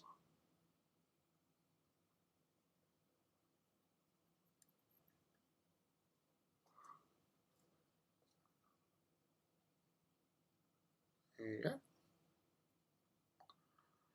He's walking on his church.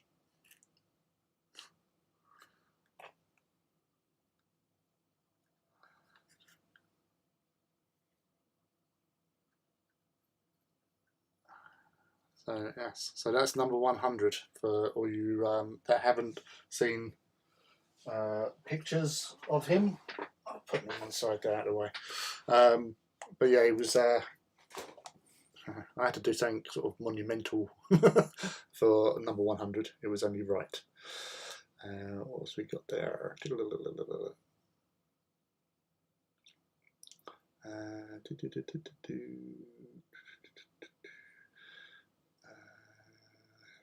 Let's face it, sometimes you just build a Titan and you just need to do more sploshy basing. Very true, Tom. All my AT Epic is now primed in blood red, AP Dragon Blood Red, and as that is the only colour I have, so it requires quite a bit of painting. You say you start and just add to it. Mellow shade. Same old tonight. I am building and magnetizing all the weapons on 3 word bearer cedars and 2 javelin. Nice. I forgot you was doing word bearers. Building up slowly but surely, no doubt. Can you share links to the pictures?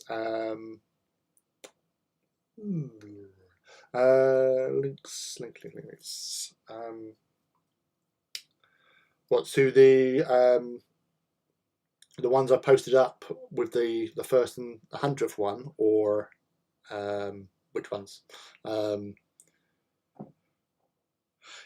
Yeah, Rob. I was thinking that, but I thought, well, Roman numerals, it's just a C, and it would look a bit boring. So I might just, write in some,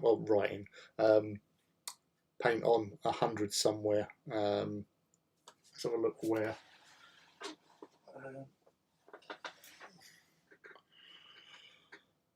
So I might put it on the shoulder, just somewhere up here, just like paint on 100.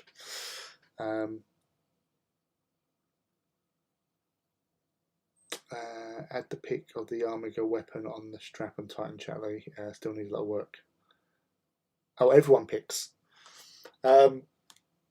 I would say it's probably easier because I know several of the guys here have their Instagram. So if you want to post up your Instagrams here for Adam to, if you're not on Instagram, put up your Twitters as well. If you're not on Twitters, then but yeah, say it's just put a link to your things on here, and then obviously people can hunt you down.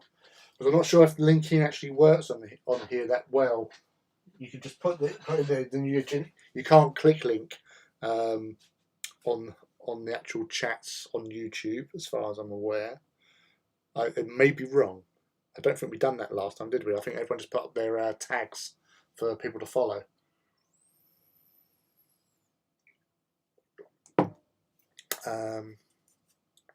But are you on Instagram, Adam, or not?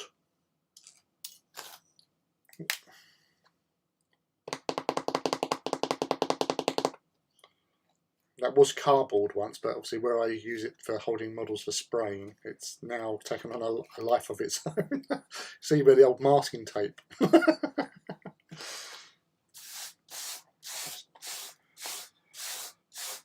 Get some of that on.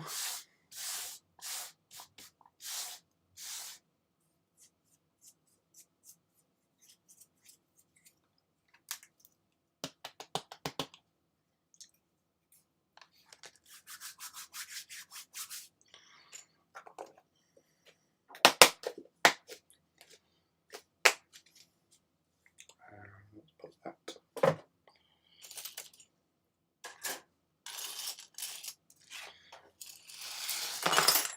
And get the basic material out to the way. And do some tidy up because I got to build the rest of this Warmaster's on the brain. Warlord.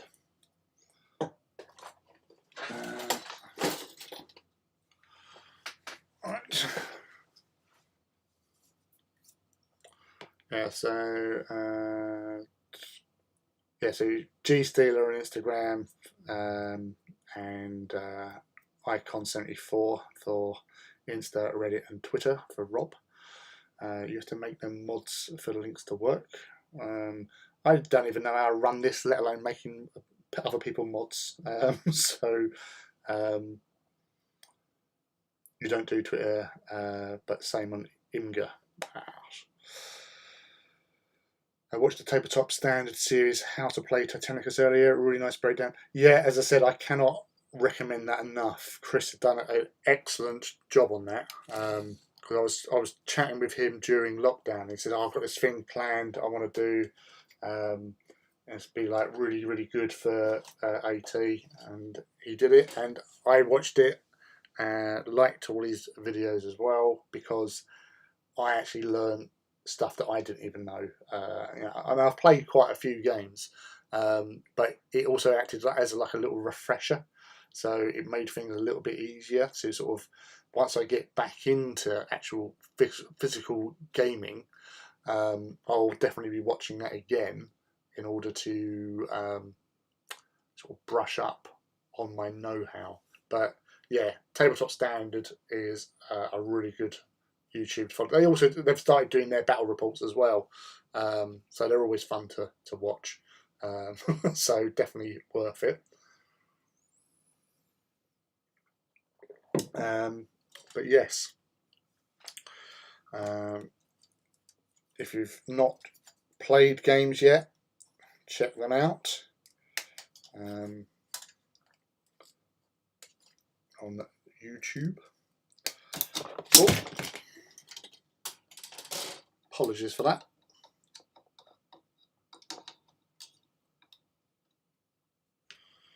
Trying to cut out that, and I've elbowed it. So you found Rob's. Yes, Titan Walk. Yes. So that's just over a month away for that. So I know Matt's been trying to rustle up a few more traitor players, and then hopefully if that comes off, we can get you back onto the royalist side of things, because there's yourself and there's another Solaria player, Pete, and seeing your stuff alongside Pete's on the loyalist side of things would be pretty awesome, to be honest, mate. Yeah, I say you watch those tutorials a couple of times. That helps a hell of a lot. But the main thing you got to remember is just have fun, really. The guys that are in attendance for the Titan Walk, most of them are from the time before. are really, really genuinely nice guys. So you won't have any sort of hassle on the day. Everyone's pretty laid back, easygoing. So it's a good crowd.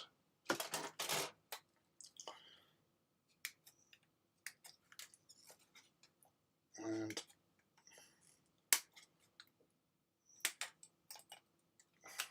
also you've got to get the your photo shoots as well, which those Titan pictures, because they've got this big backdrop. It's about 5 meter long backdrop that we unroll, and like there'll be like 2 or 3 of us standing behind your models. So they're set up on the mat. There'll be this thing unfurled, and you get some photographs of your Titans and Knights, and it just look amazing. So I'll be heading up on the Saturday to participate, but yeah, so I can only do the one day. Because getting time off in August is probably the most awkward month for me to get time off. So at least I'll get down there for the Saturday.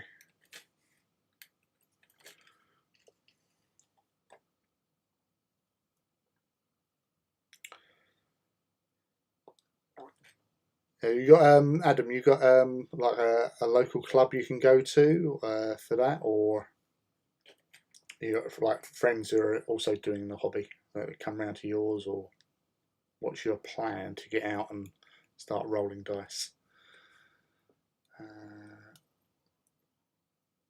Honestly, don't mind. No, that's fair. I'll say. I think we'd prefer to have Solaria on the loyalists, to be honest. So just because seeing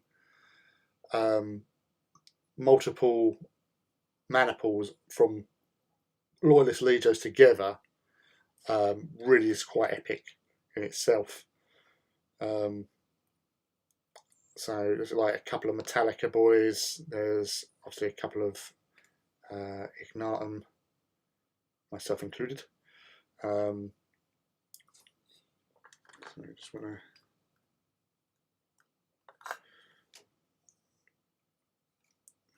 stick that leg.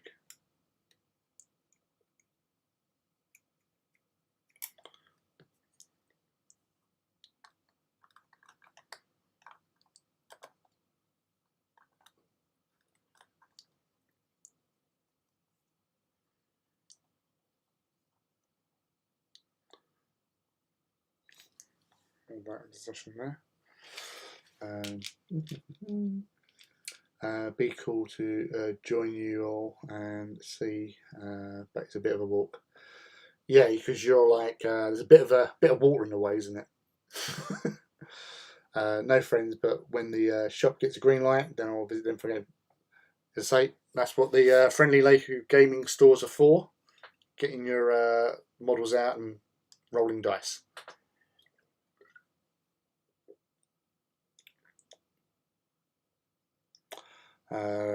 Legio Ignatus all the way since the 1990s. Not a whole lot of AT players in these parts. Yeah, that does suck a bit, but because I remember you saying I think there was like a sort of a local gaming club nearby, wasn't there? I think you said once, or not too far for you to travel.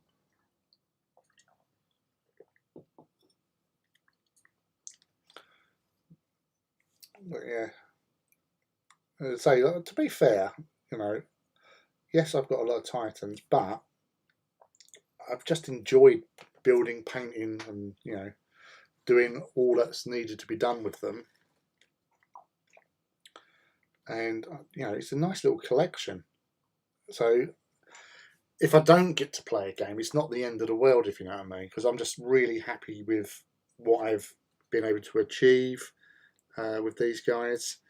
I say I have obviously slowed down on the building side of things because you know it's storage space is going to be becoming an issue if I continue at the rate I used to sort of go at. But you know, I could just happily continue as I am. Really, there's no major panic really.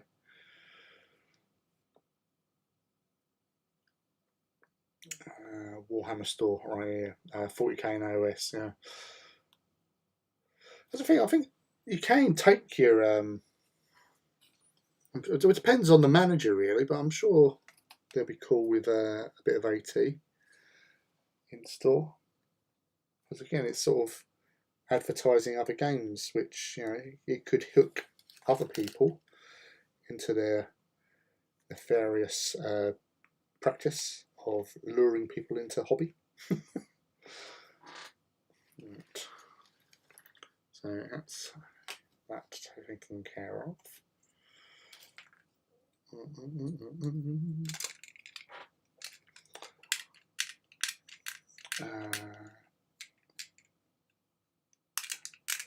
Oh, you're looking at his base of his Porphyrion Knight, aren't you, Adam? I can tell because of the buoy it's got.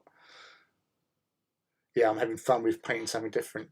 Yeah, no, that's it. That's it. It is. Oh, wrong way. So dry fit. This side. That's the one. So we're going there, right? Yeah, it's half the fun. You know, building, painting, getting things done. And so, like doing this on a Saturday, I really do enjoy coming and hanging out with you guys. Because say having little chats in there, and it's nice to speak with other hobbyists from wherever you may be. You know, so you know, US, Canada, Europe, Essex. You know, it's great that we're all sort of united in our enjoyment of the hobby in any way, shape, or form. Just remember, say after those AOS, not AOS, the kill team things that revealed earlier on. For some reason, I'm remembering Necromunda because I did buy when they first came out some Van Sar, and I've built one, and I got myself at the last weekender, Horus Heresy weekend in 2019.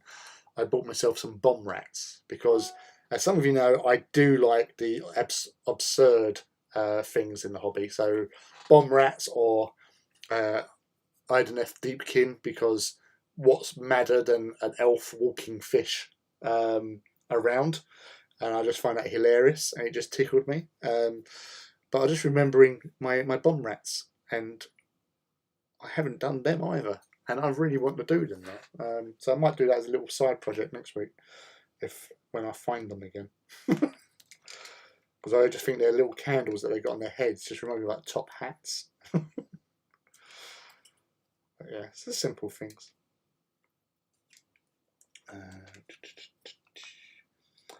You know, probs playing, but a couple guys who are interested are finishing a 9th edition Force Element Hour. So hopefully we'll get that sorted out soon, and then you can get in with the Titan Death.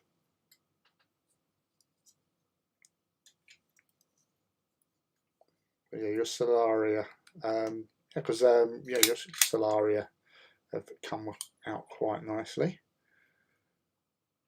So I think there's about 3 of us here, Solaria. So it's me, Rob, and yourself, G Stealer.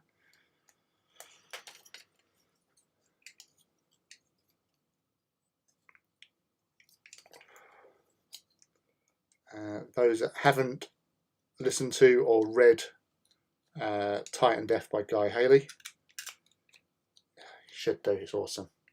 And what's it, Mortis as well. And well, some of the Siege ones because of stuff. Oh, Deep South. Down on towards the coast. Right, let's get that in place first.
Check this out.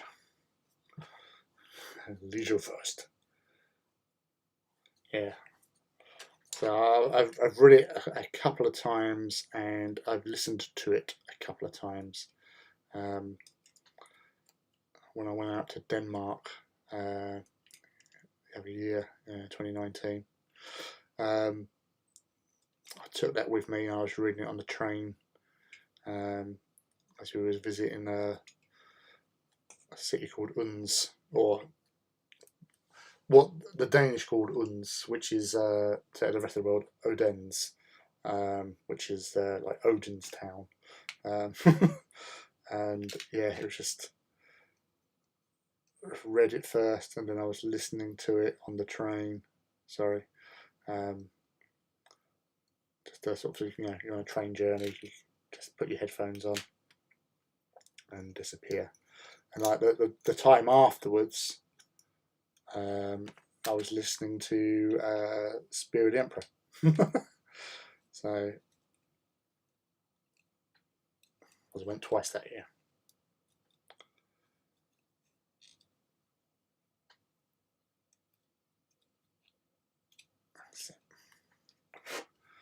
Whereas I do a lot of driving to and from work. Perfect to put an audio book, or as I've been doing recently, listen to podcasts and just enjoying myself. I travel along England's roads.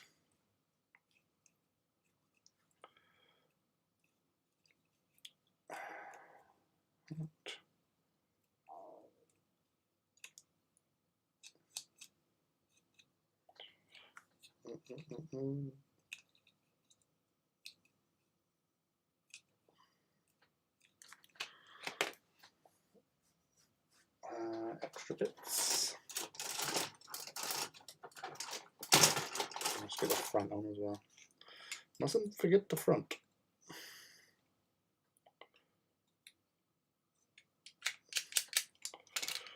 Yeah, it's so many good books from Black Library that are all really good reads. As I said, like the Heresy, the Siege series in particular, because unlike the Heresy, which was basically giving you the foundations of what happened, why this happened, and everything, it's really weird. We all know how it starts, and we all know how it ends. But as you're sort of going along with the ride, and you're just like seeing the decisions that certain characters made, you go, "No, why would you do that? Don't you know?" But you don't know. But so there are, so many books to sort of go through, and it is a fun journey, but let's say the siege at the moment has been excellent. Hey, Bruce. Hello, mate. Welcome. Nice to see you back in the chat, dude. How you been? Are you excited as a lot of people about the Krieg boys turning up in plastic? A smart move by GW.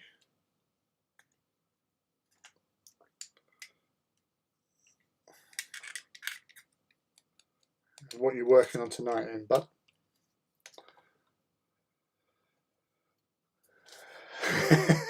Time 109. No, this is 101.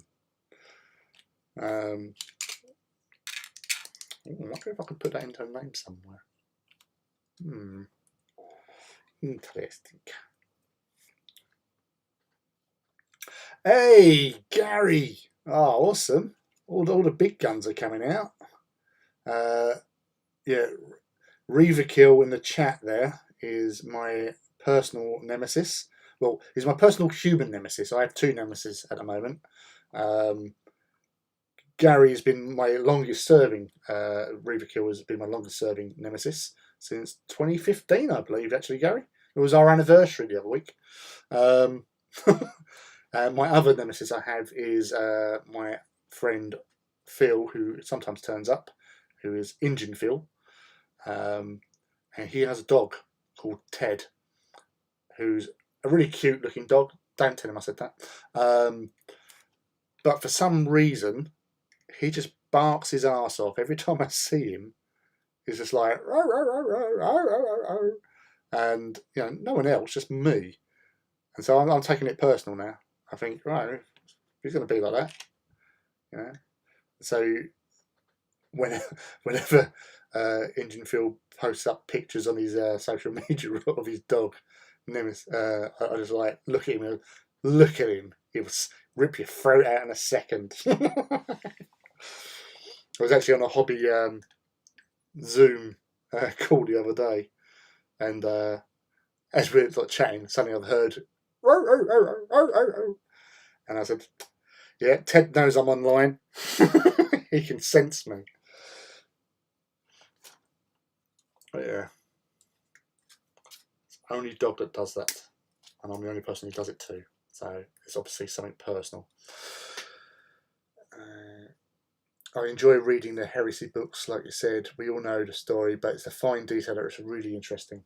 Yep, exactly. This is the journey getting there. Oh, listening to Mortis. Yes. Yes, absolutely amazing. Like, obviously, from my point of view as an Ignatum princeps, which, Ignatum were my first Lujo. I fell in love with Solaria afterwards. But seeing everything about them, like their whole sort of way about things, it was just like, oh, this is so cool. How they operate and everything, all the little bits and pieces. It's awesome. And all the other Titan stuff that goes on as well. No spoilers in the thread, but oh my god.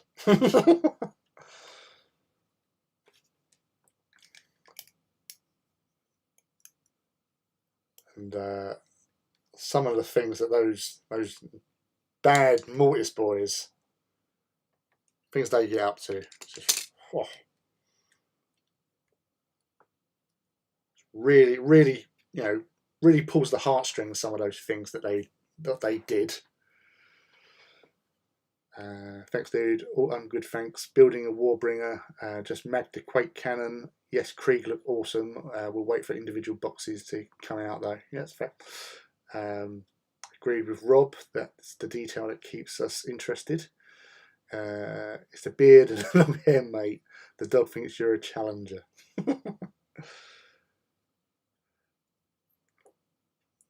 Oh yeah. Taki Carmen, I think. Yeah, Princeps in the audio. Great. It was actually, it was nice. Obviously, the Irish accent as well. Um, it was nice to see some, like, some other than just straightforward, like, English sort of thing. A little bit of variation in that, which was pretty cool. It's like, it was reminded me of Christopher Eccleston in Doctor Who, when Rose was saying, you have a northern accent. And he goes, "Oh, all planets have a north."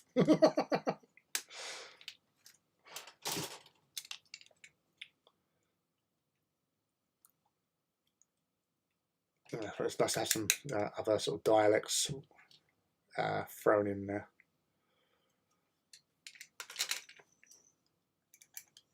But yeah, no, Ignatum and that were just absolutely joyous.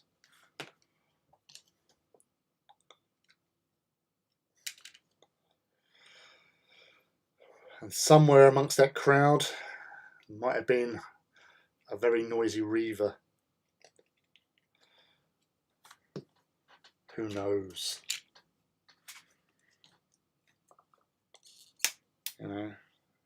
He's on Terra. Not that I put him on Terra. That was Andy Hoare, and the when they was obviously releasing the Titans of Legend cards. She said that Iracundus was on Terra. So, ooh.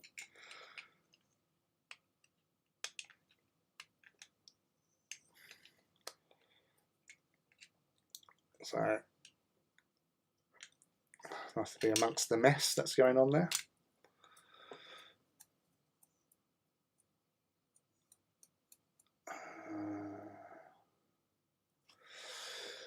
No spoilers, but so far I need 3 Armigers, a Cerastus Knight, and a homebrewed Forge World. I wonder what you're up to. Ignite and making me rethink my choice of Metallica.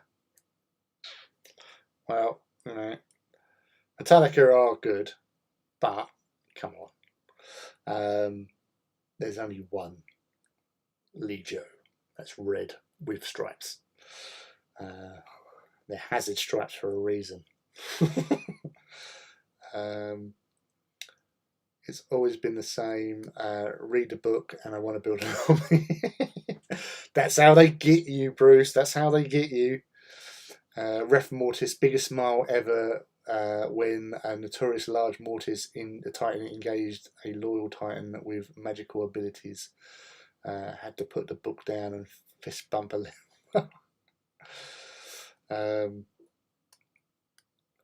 Yes, Bruce, that is, yes. You should be painting 4th Bruce.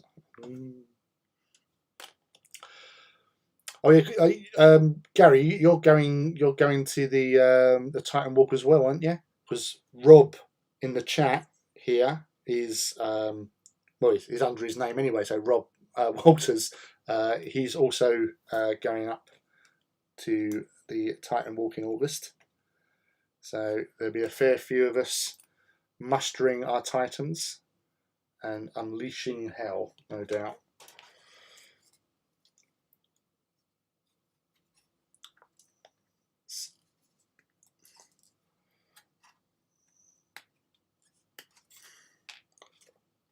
And I know you want to kill me.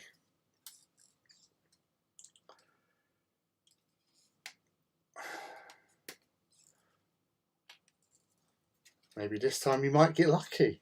Who knows? All depends on the roll of the dice. Or if you're standing next to Matt Wingrove.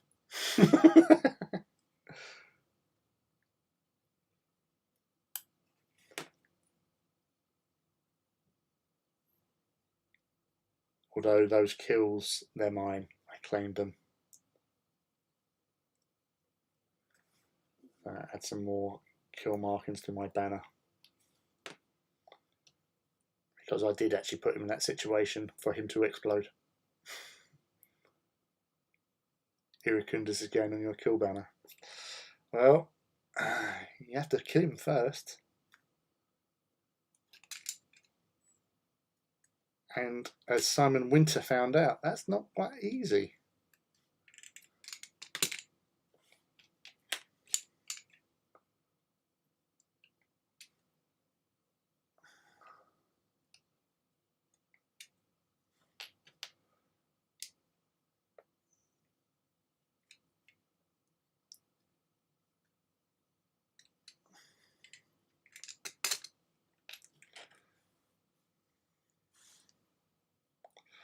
It's like how I like to think about Iracundus on the battlefield with Order Mortis and Tempestus and other nefarious dudes that wish Iracundus did.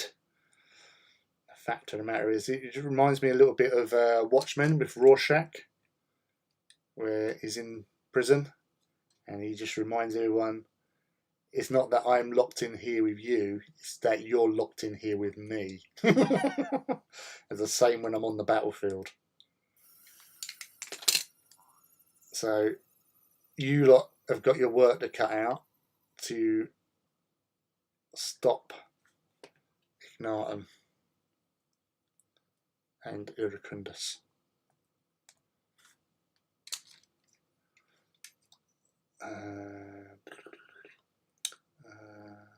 Hey Lee, we know you have a literal ton of Titanicus Titans. How many 28mm Titans are you up to? 4. I have 2 Warhounds, which are Tacit Venatrix and Donna Magna, and Iracundus, the noisy Disco Reaver, the original Disco Reaver, and well, I put his Latin name, but his low Gothic name is Templar's Vengeance. It's Vindicti Templi is his High Gothic name, which was named in honour of Brian Jenkins. Although he was going to name his Warlord Marshall's Revenge, but he has since sold that Warlord.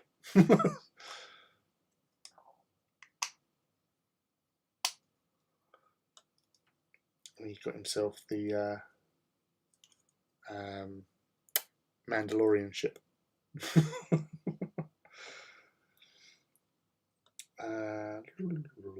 What did stand for?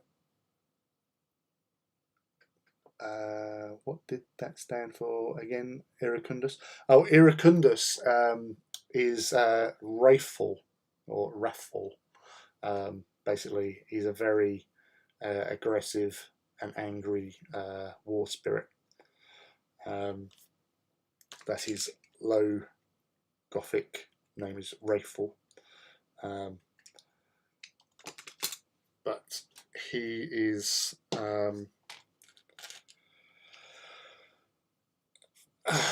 he's a well, that's how he got made into an Indian legend, because people know of him from sort of like the Weekenders and stuff, and yeah, they thought, you know what, let's give him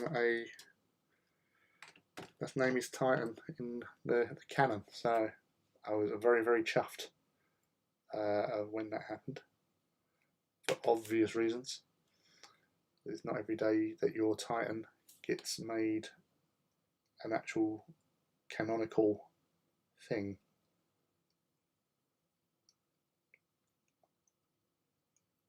With his own special rules.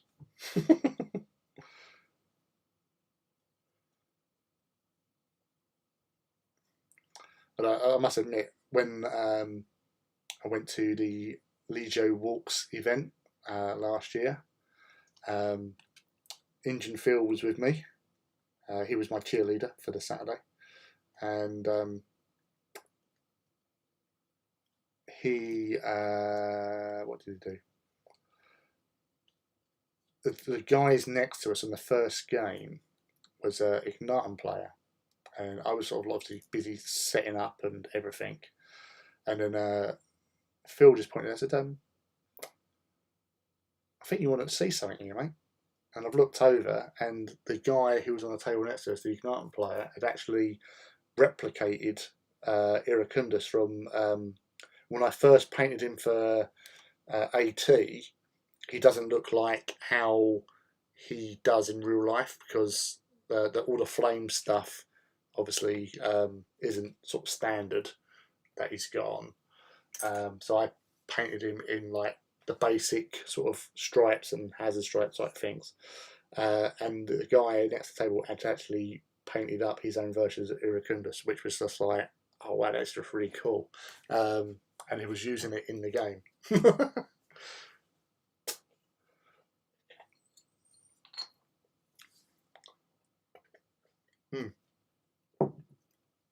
Yeah, you do. Your banners, are they paper ones, Rob? Because the ones I used on my Big Titans were all printed off, colour printed and that. So I just had to cut them out and then attach them onto some metal copper pipe or copper tubing or whatever, and then wrap them chain round them to hang them from the actual the positions. But they Matt Wingrove done them for us, so he's a very talented man, and especially when it comes to designing those sort of things.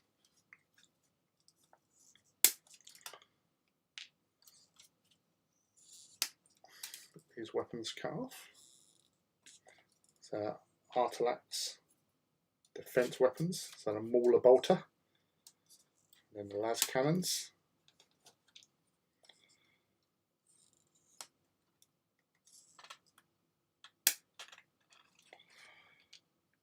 Oh, 2 bits I forgot to put on. That's for the old leggies. Where's the other one? Oh, there it is.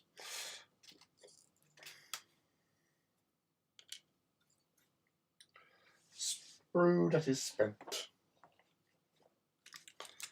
So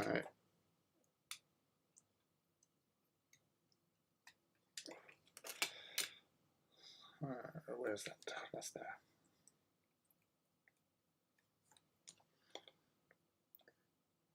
Oop, get on. Get on. Thank you.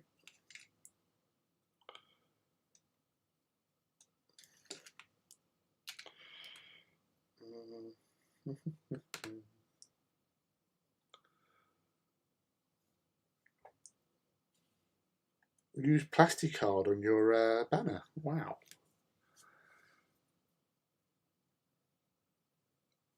Yeah, so if you've got the know-how, just using plasticard or foam board as well, identity foam board.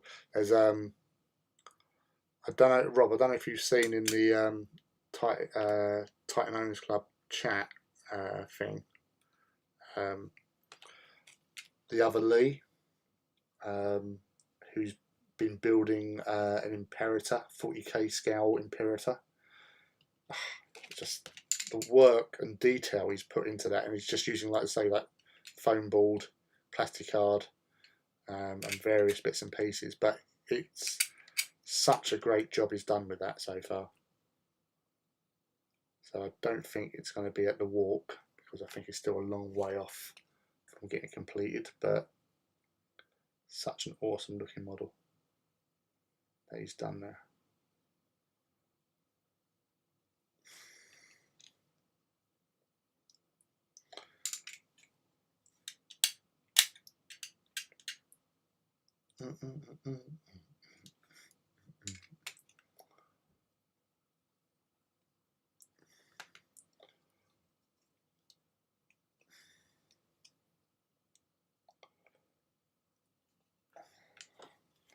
I do love Mauler bolters as well. Sorry, Castellax with their Mauler bolters. At one of the games I played against Andy Hoare at one of the weekenders, I put in a group of Castellaks and basically made his entire army run away from them. Literally just started chasing them around the board until Fulgrim came in and started beating them up.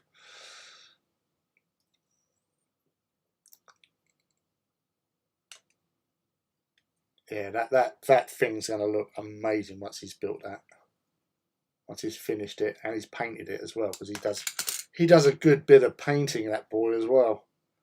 I think because I don't know if you might have seen his knights that he's done, which are sort of like they're like not subterranean, like a water based sort of like Kraken household or something. So he's done it very sort of nautical and with water elements to it. They're really, really nice. I think they got showed off in Warhammer World.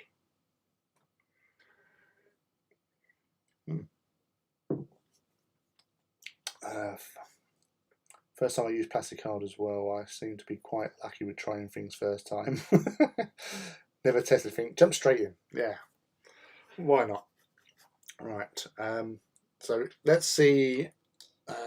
Moving this camera. We're going in. So.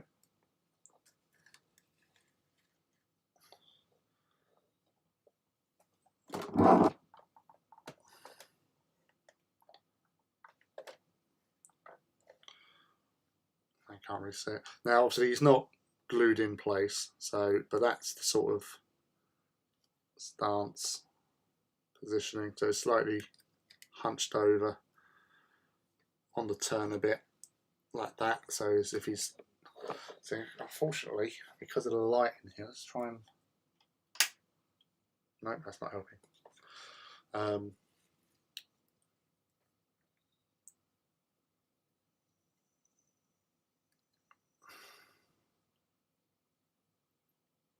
There we go.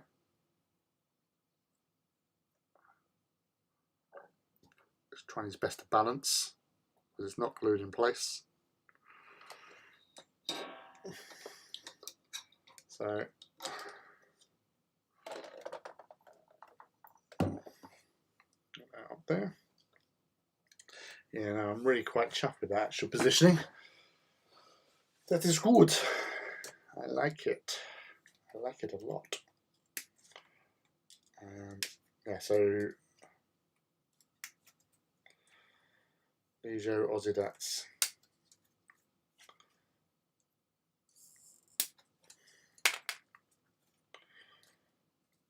And when building these things, it's these parts that cause me the most problems. The shoulder armor plate mounts on Warlords, because I keep on getting myself confused. Like, did I go this way? Did I go that? I don't know. So these little buggers. So I think they're actually like that.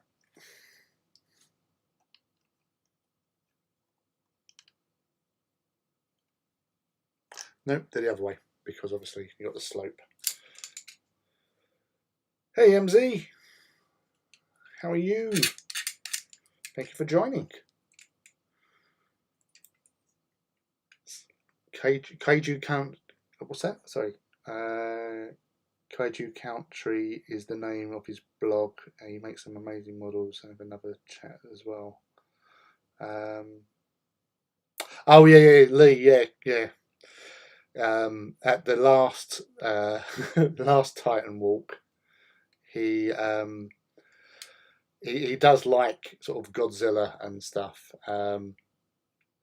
and he took a pose where he's sort of doing an impersonation of Godzilla above all the Titans in the defensive cordon sort of thing, and then afterwards he it might have been him or not, it might be someone else, got hold of the picture of him doing said Godzilla impression, and then added like sort of flames coming out of its mouth, and a sort of weapon coming out of his bum. So I believe, I'm not quite sure. It was something like that. But yeah, he's a funny guy. Yeah, funny guy. But he's pretty good at building stuff. Oh.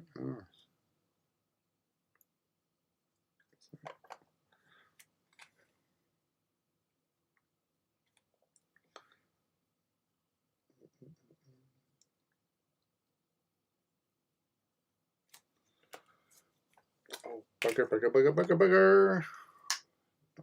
Thinking straight, get the glue in there as well, because that sits in there. You want it to be as secure as possible, you silly buffoon.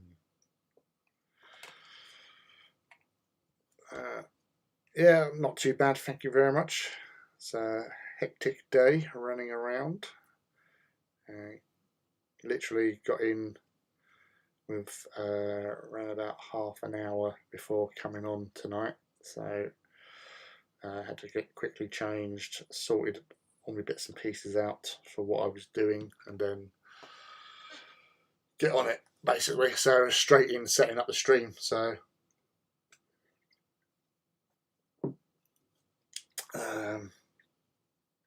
100 Titans later, you'd think you could strip and build one blindfolded. We were saying about this earlier on, Bruce, where I felt that I would be like sort of like those like 1980s sort of like Rambo, you know, just sitting there with a blindfold, you know, stripping down an AK-47. But yeah, so that's the only problem every time when doing Warlords, I always like think, oh no, I've got to put it around the wrong way. So I've got it around the right way this time, which is good. But I always doubt myself. It's like, but yeah, so that's him. Well, that's pretty much done. Yeah, so it's basically weapons, armor plates, which will be painted onto sprue with the things when I get around to painting this. So, where's his head? Oh, there it is. So, what are we going to do with the head?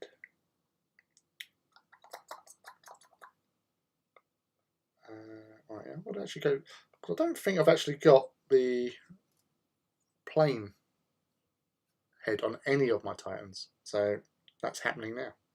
That's going on here. Just to be different.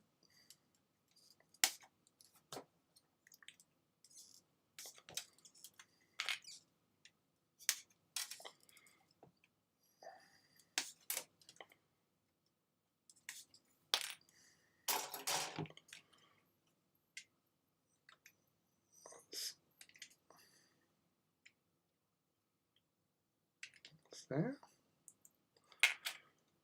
So,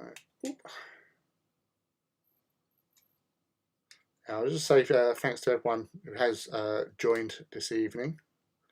So whereas just crazy day, because I normally post up a sort of advertisement to let people know that I'll be streaming today, but obviously I didn't because just didn't have the chance.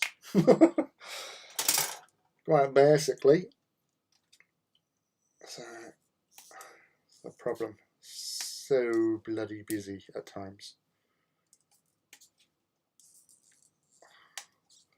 I dream of having days off, even though, you know, just had a couple recently. What more? Trim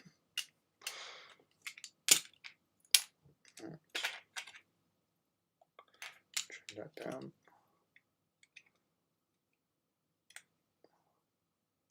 Yeah, no, I had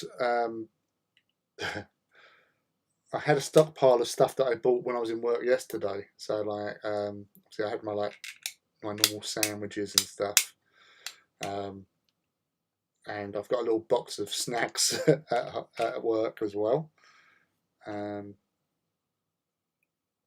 So he'll raid them whenever I like.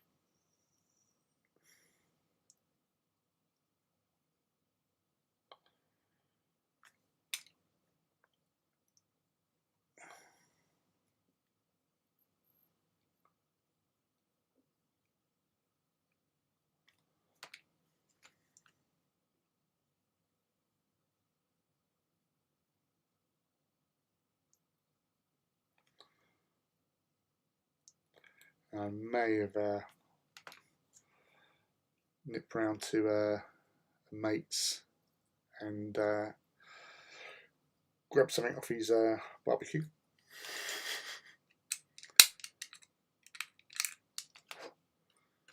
So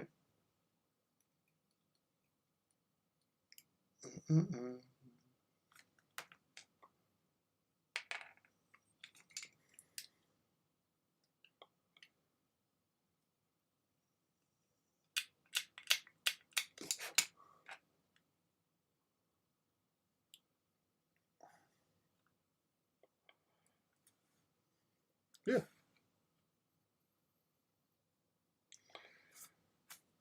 So let's figure this out. Now I've got no blue tack with me, so I can't.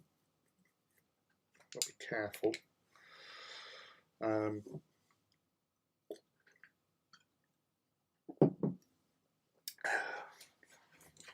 So position.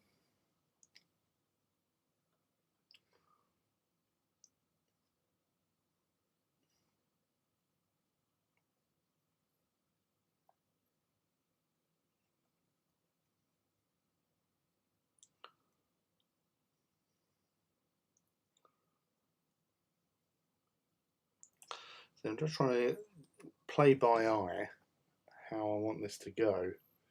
So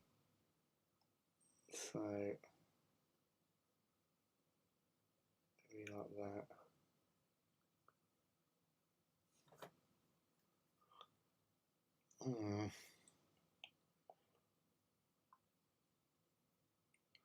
So again, I like to do some like positioning with the.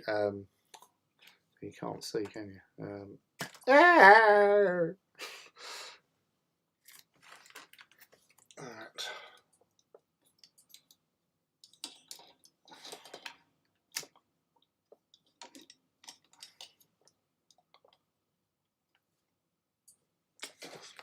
That's nothing to do with me.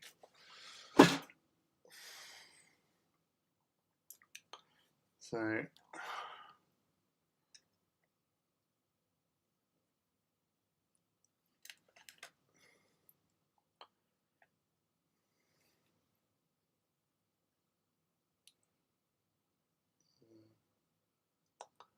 kind of liking that.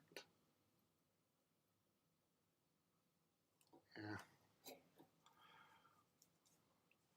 Well, I'm saying that you could do.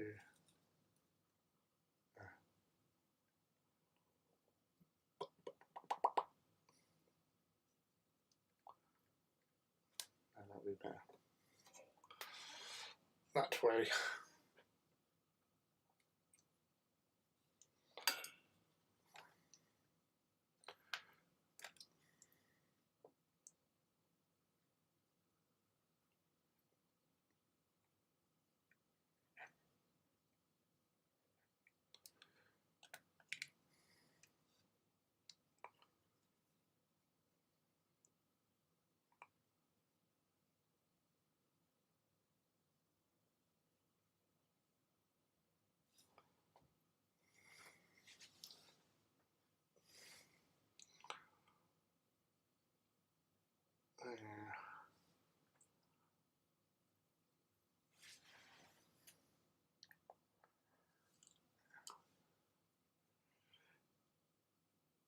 Yeah, I like that. So unfortunately, because I can't get the angles right with this and the light. I can't really.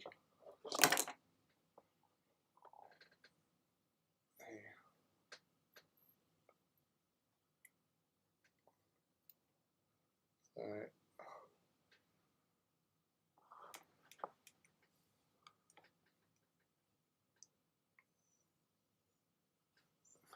No, that was freaky.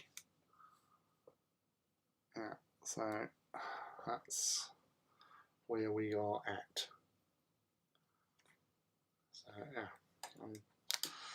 I'm good with that.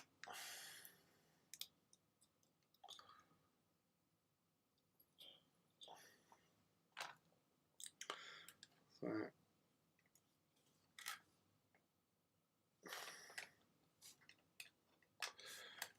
the leg, he's kicking out. Let's put that to position even.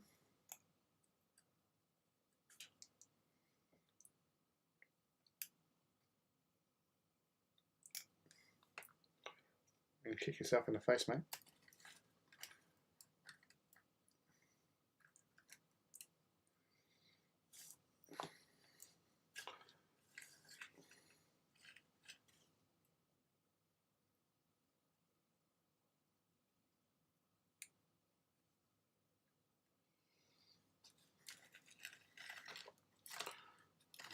So that's him done. Oh, the chassis side of things. Trying to attempt a duelist pistol pose with the Warbringer. What's your favourite loadout? Are you a Volcano or are you Quaker? And what's your arm mount? I was saying the other day on the Artist Empire stream about Warbringers and how I quite fancy Warbringers with dual las blaster. Don't know why, but I just do. It's like the idea of like lots of shots and then obviously the big gun doing its thing.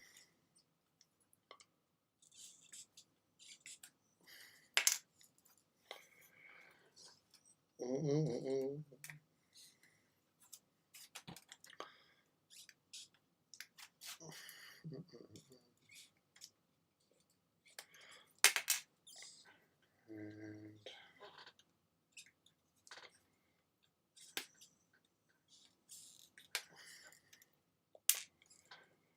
get those exhaust parts for the Apocalypse launchers.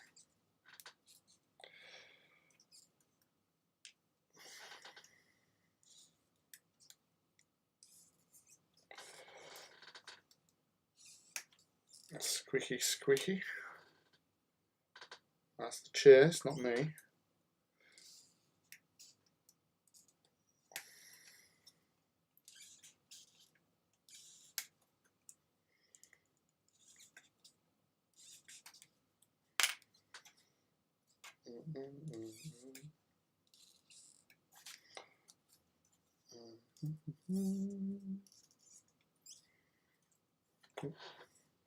Rear parts are done.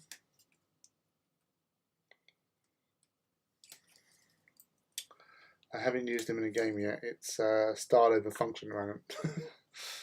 No, that's fair. That's you've got to have a bit of style and you've got to have a bit of function. Nothing wrong with that.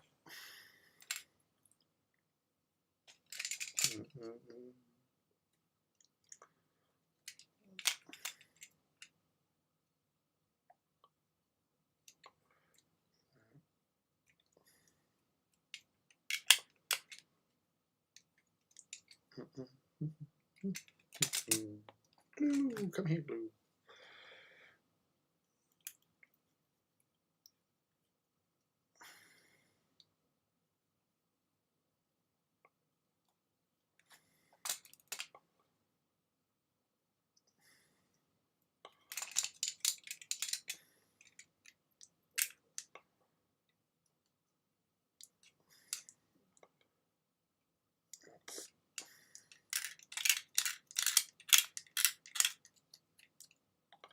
Sorry for any scrapiness up on your earlobes. It has to be done.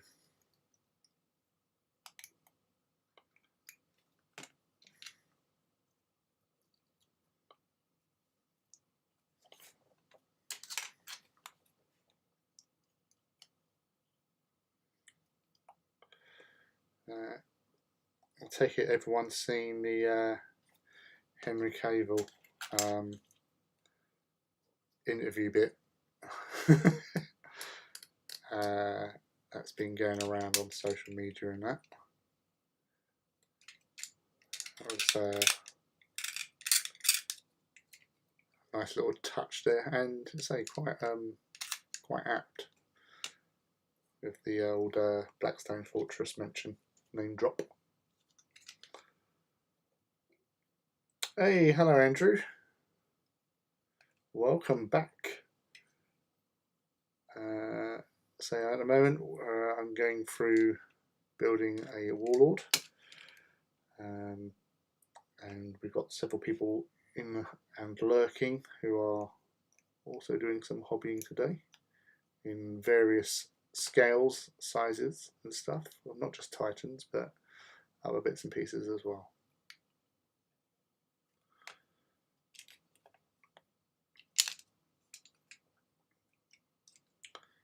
Yeah, that's things like, was it the other year when he name dropped Aaron Dempsey Roden with saying it was like one of his favourite authors and reading his books, and then obviously that picture where he was on a private jet the other week, and he's got Penitent by Dan Abnett.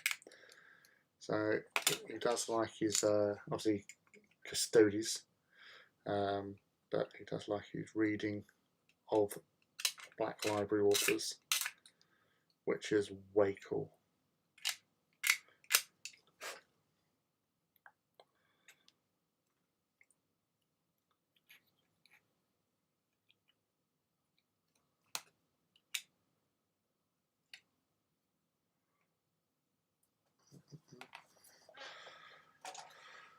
Right, there's little pesky support struts or elevation struts,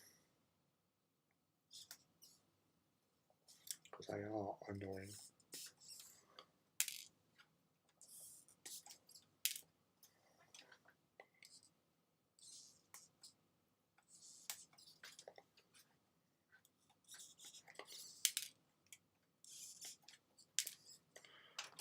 Annoying, but have to be done.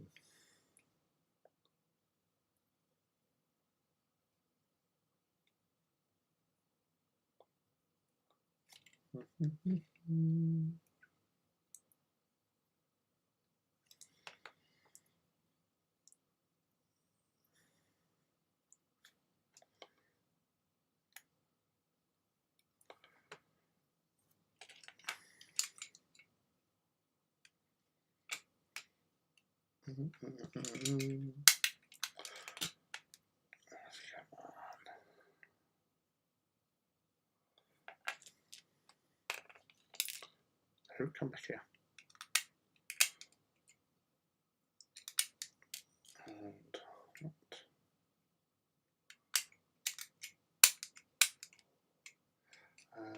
Not bad, Bruce. Good. I'm doing my Metallica. Got my first Warhound done and ready for basing them next, and onto my first Warlord for them. Nice.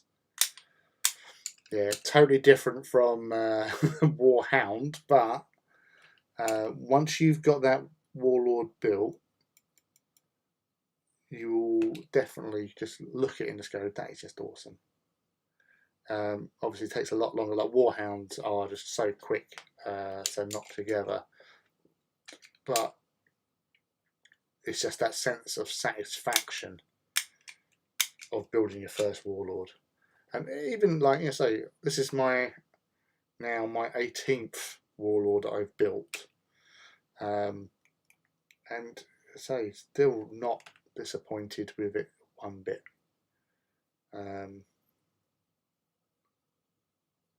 Still feel the same sort of like glee when building.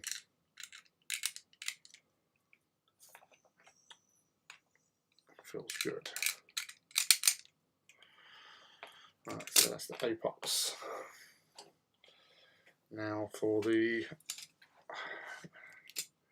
big guns. So we got the Volcanoes. I actually did find, which is in my bits box a Sun Fury. So might as well add that to the party. I'm gonna have to check to see if I've got Sun Furies already for Gellaroo that I built last year. Yeah, it's probably this time last year is when I started my 5th Legio, which was Ozydax. It was definitely sort of June. Yeah, it was definitely like sort of July time, because it was like the when Riser came out. That was a summer release.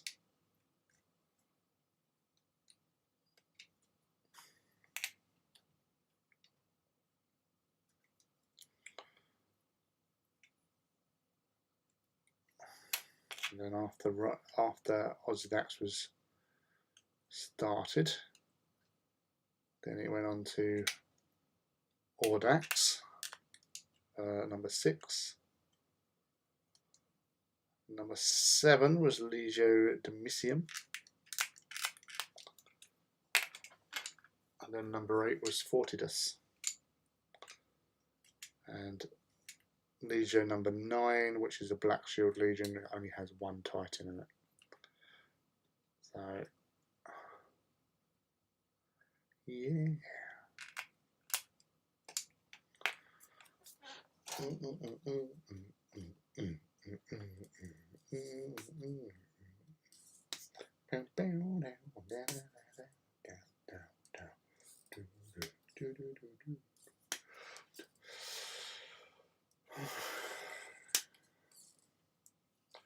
The volcano cannons, you've got to make sure you do them right, because you've got to put on in a certain order the barrel and the rear section, because one overlaps the other.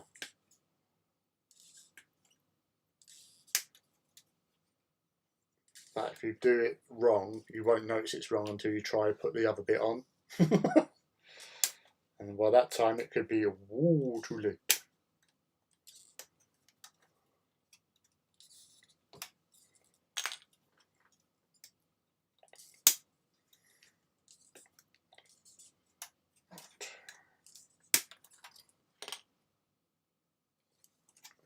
So I just got to do something quickly, because my phone, where I'm reading your messages, is running out of juice.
They're great kits, aren't they? Detail is unparalleled enjoyment. Yeah.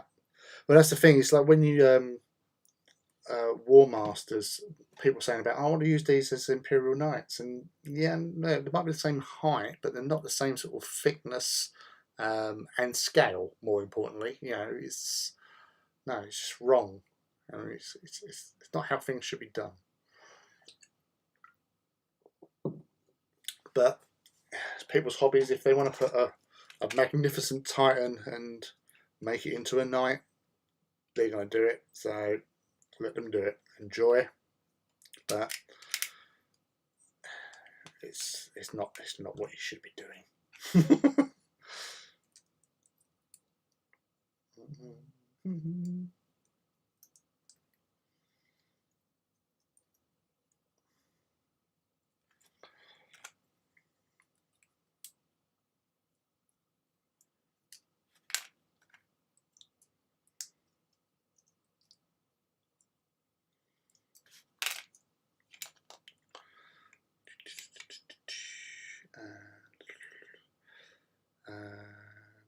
I'm looking at 28mm Warlord. Too many enablers. Yeah, that place, Rob, is probably the worst place you could be.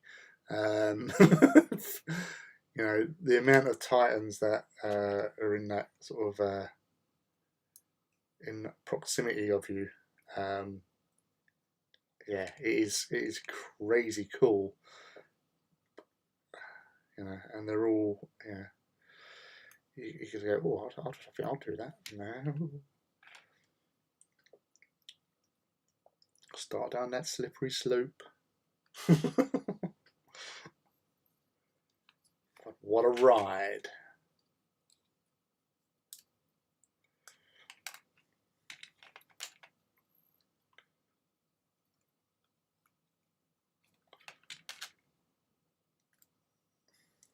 There.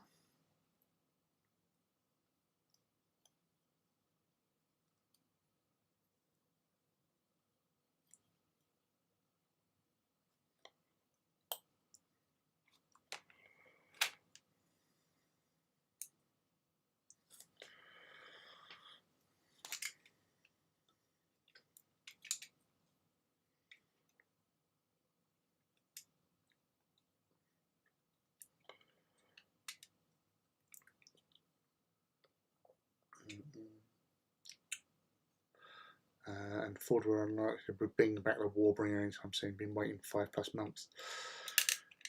Yeah, no, it will return at some stage. It's just, you know, there's so much stuff that they've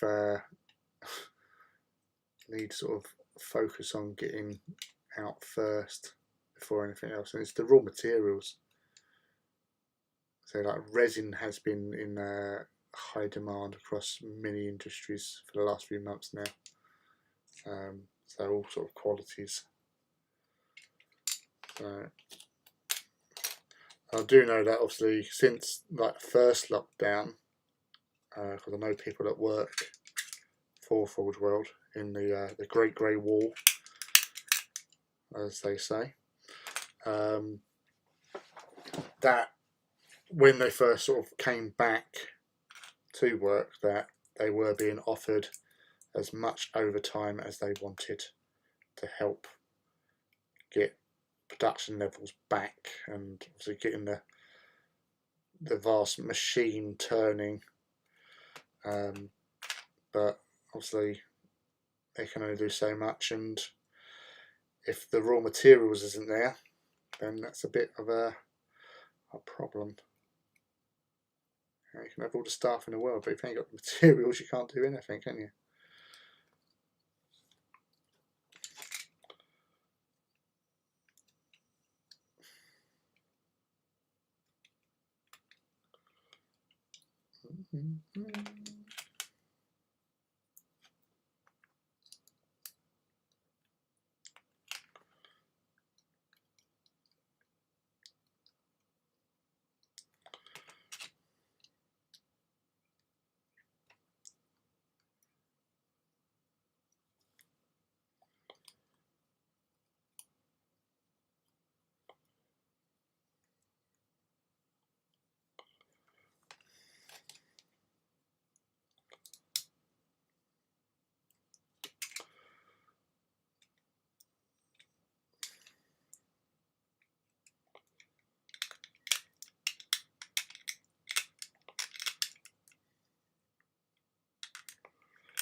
I've probably asked before, but do you have a favourite mana pool? I'm currently looking at Ruptura mana pool net just now. Venator Light, favourite. I just like the idea, especially like because where I have mostly used Solaria in most of my games, utilising Warhounds, and just being able to strip shields down and then suddenly, push, get yourself a free shot from your Reaver in support. Never a bad thing. I'm all about freebies. I used to like the Lupercal as well, again because I was Solaria. But obviously that's now been changed a little bit, so I might give the Ferox a go because that has always been considered a good mana pool. For Krytos, I would really like to try out Exterminus. Exterminus Krytos, but with what do you call them?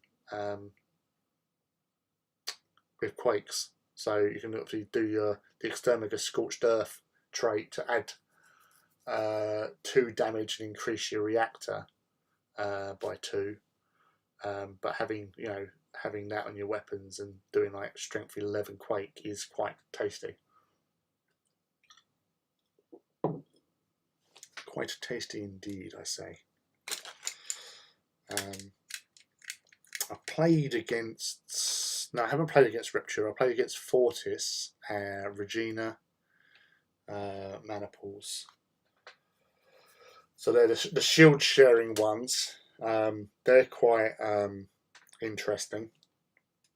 Especially the last game of the Liege Walks where I was up against a Volpa. Volpa using Fortis. That was a hard game.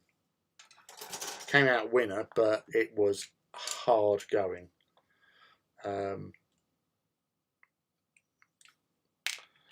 But yeah, it's I wouldn't mind trying out the Precept one. But yeah, no, definitely Venator Light is, I would say, is pretty much my go-to with Solaria. I need to play some more games using Ignitum really, and play about with the mana pools with them. I could do an Exterminus. Oh, Exterminus. Oh, that would be quite nasty. If I was Exterminus. Especially if you're at close range as well. 12 inches. Reroll once, thank you.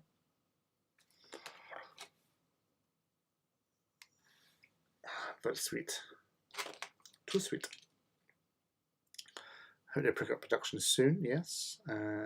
Safety first, I'm sure we'll catch up reduction. Talking scale, seeing folks repurpose heads from other scales, e.g. 40k, and add them extra detail. Fitness scale is awesome. Love the creativity. I was going to use, I was trying to find it at work, because I keep some of my stuff at work. Some of the Armiger heads, maybe use on a Titan in AT. Especially like the skull one in particular from the Morax Titan. Sorry, Armiger, sorry.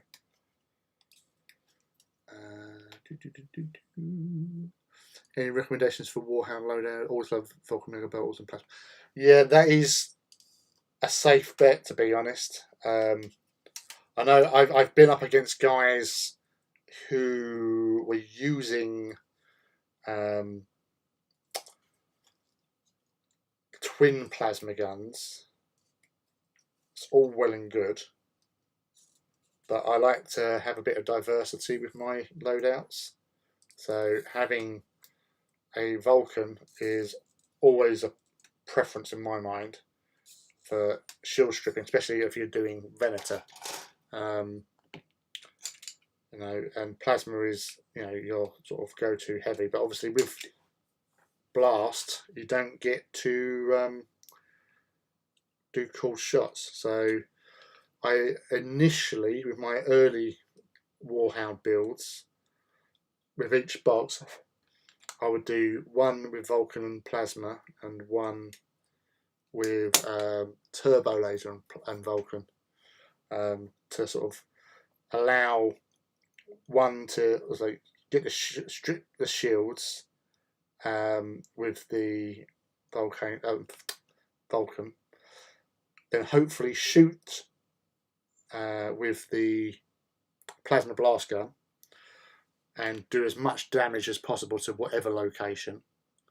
And then obviously once that location is damaged, you can shoot with the target with the turbo laser, say, at that position. Hopefully if you're rolling a 5+, you hit, do some more damage to that area, at which point, if the dice rolls have been kind and you've done enough damage to get onto like the pluses on a target, you know, especially if you get down to like a +3, then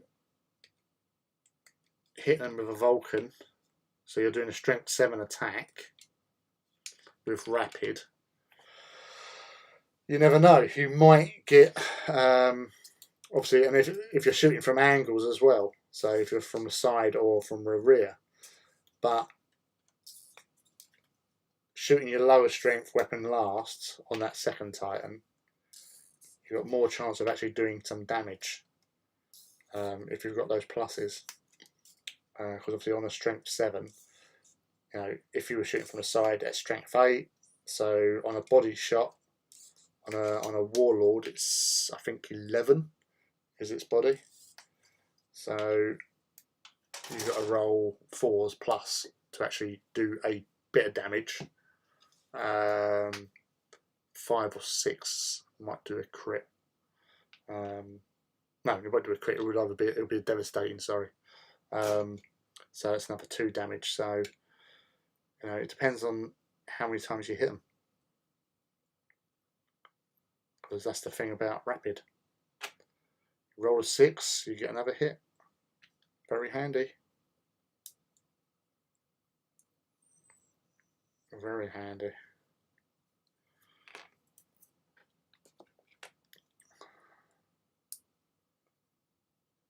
Yeah, I say I've killed Titans with a Vulcan. Yeah, if they're damaged enough, get those pluses and you're shooting from angles, or the rear arc in particular, yeah, you're getting +2, so you'll be doing 6 plus whatever the damage track is, so you could do a minimum of 9 strength if you're shooting from a rear arc and hitting a location that has +3 to the thingy. So that's very good. I think there might be, I think Solari have access to it, the hunter shells. I think they give you a bonus as well. Or it might be ordnance, I'm not sure. Can confirm Exterminus Kratos Maniple is the best. Nice. Who needs volcano cannons? Indeed. Yeah, I love my Quake cannons. I know they're not, you know, as strong as a Sun Fury or what do you call it? Volcano cannon. But if you've got Exterminus, getting that extra, spending reactor to get the extra 2 damage, that's strength 11, that's quite nice. And you're still doing concussive. And Quake, obviously, so if the shields are down, you're going to make them dance as well.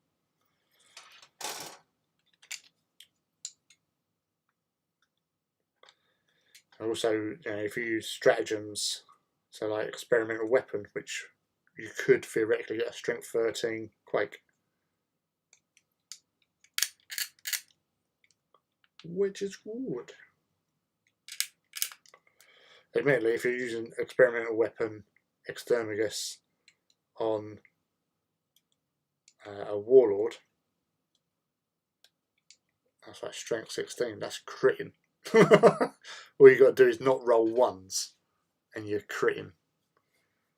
So, you know, 2 hits from that, that's pretty much 2 guaranteed crits. So obviously damage track and crit. So that's pretty nasty. I don't know if that is only, I think it only applies to 1 weapon though. So you have to be careful.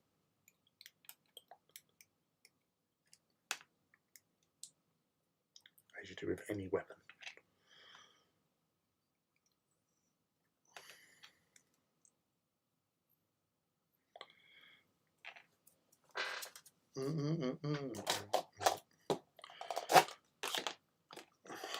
Magnets.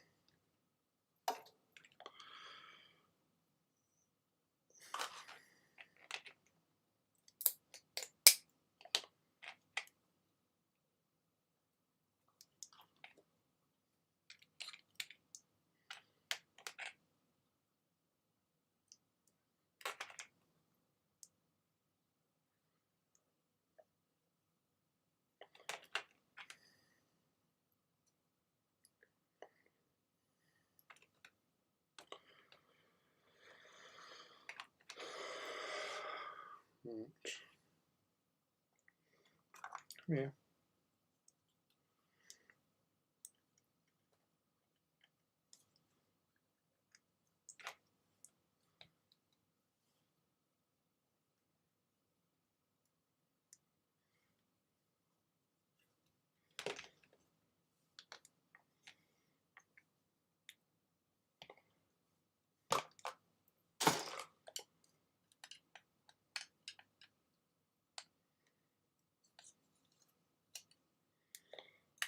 So I'm using magnets there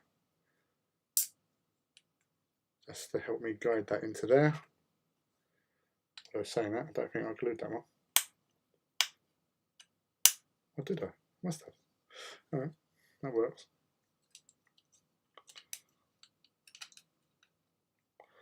So knowing the polarity helps.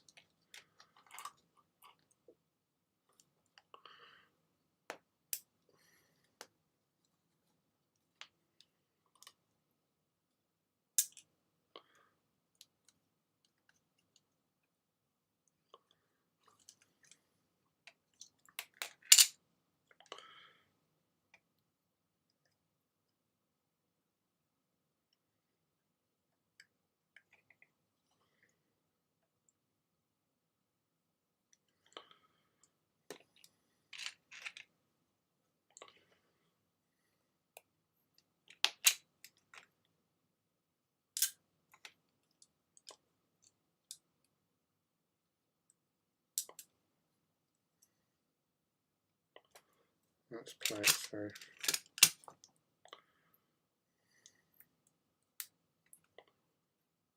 No, come back here.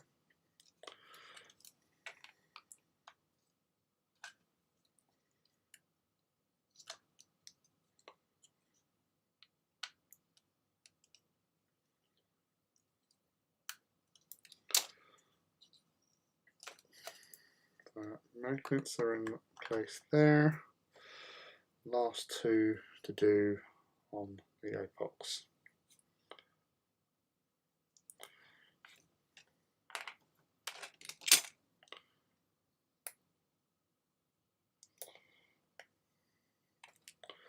So at this stage, I'll get the Sharpie out so I know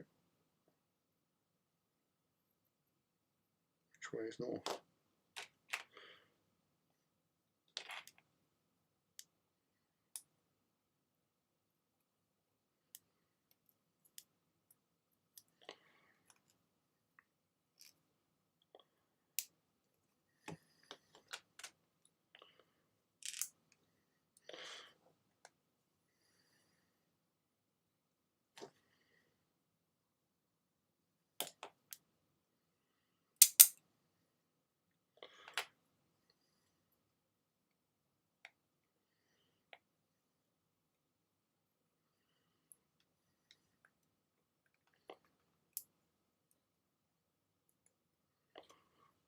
So magnetised.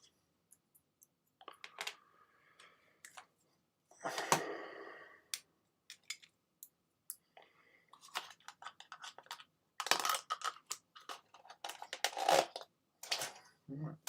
So that's that really. So what we got?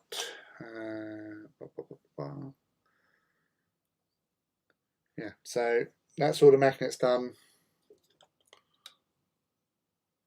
on the main model and also on the weapons.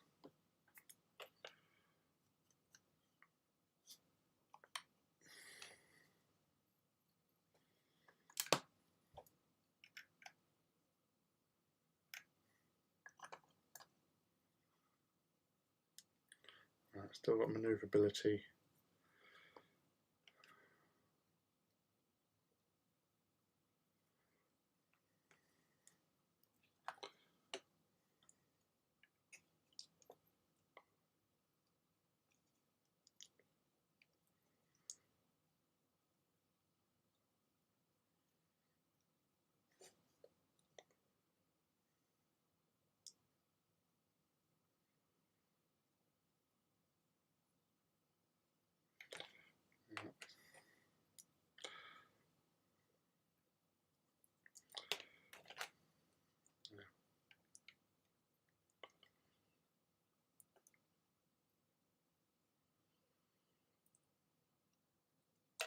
Ah!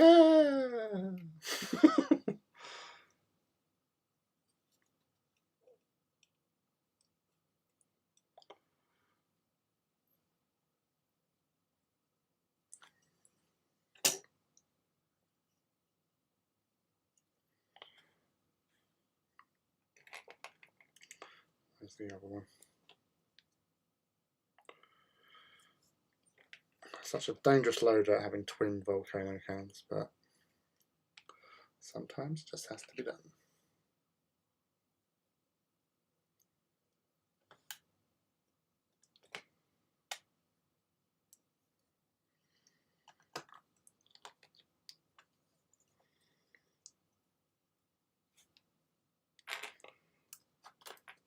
So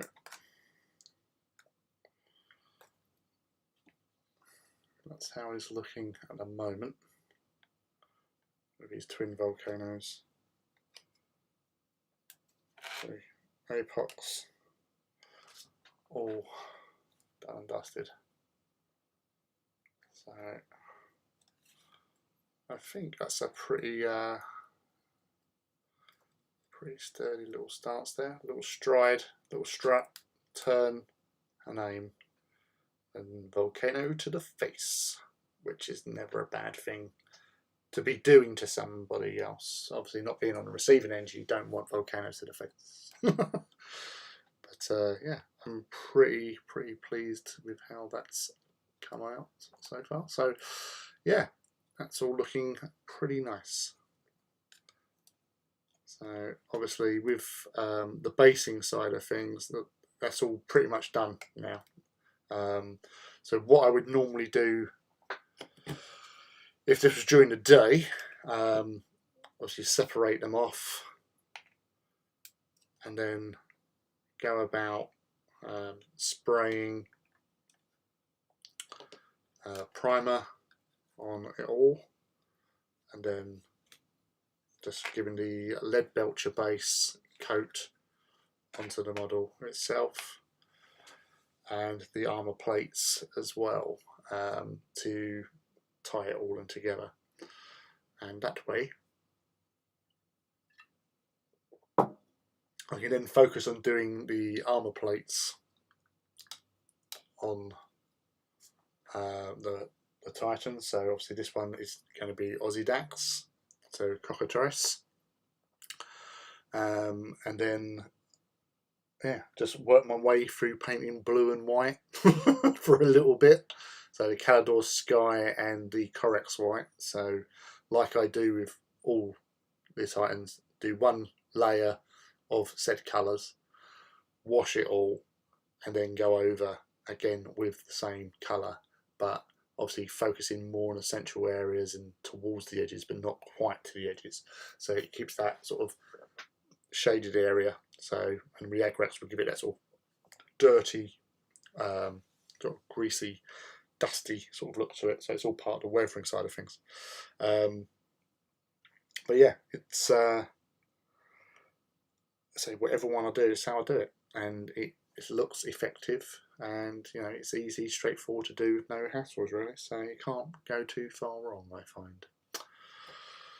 So that all done. It looks good. Thank you, G Steeler. That's what's the plan when we started this at 8. Try and not make too much of a rick.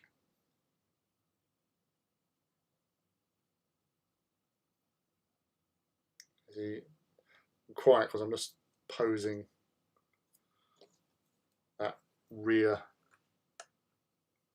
volcano. So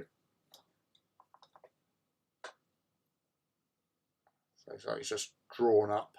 That other one is he's striding through, he's just drawn up to take a shot. Obviously the gun shields would go on afterwards. So, but yeah, that's pretty much it for tonight, because it was the build along. I'm not going to be painting, and again, like so many times, I've got to get up early for work tomorrow. So I'd just like to say thank you all again for hanging out on Saturday. Next week might be a bit lively, because I'm hearing rumours that there's going to be some sort of gathering in the park, which will probably involve fireworks. Might not happen. It might happen. We don't know. But obviously there's double glaze here, so it'll be a bit loud every now and again, so we can hear the fireworks. But you won't be able to see them. I don't think I'll be able to reach a camera out. We don't know. We might have fireworks on live stream if it happens. If it doesn't, we'll have hobby instead. So it's all good. Nice. Thank you, Bruce. So yeah. So as I said, I'll probably leave it there now. We've got quite well. We've got a Warlord built.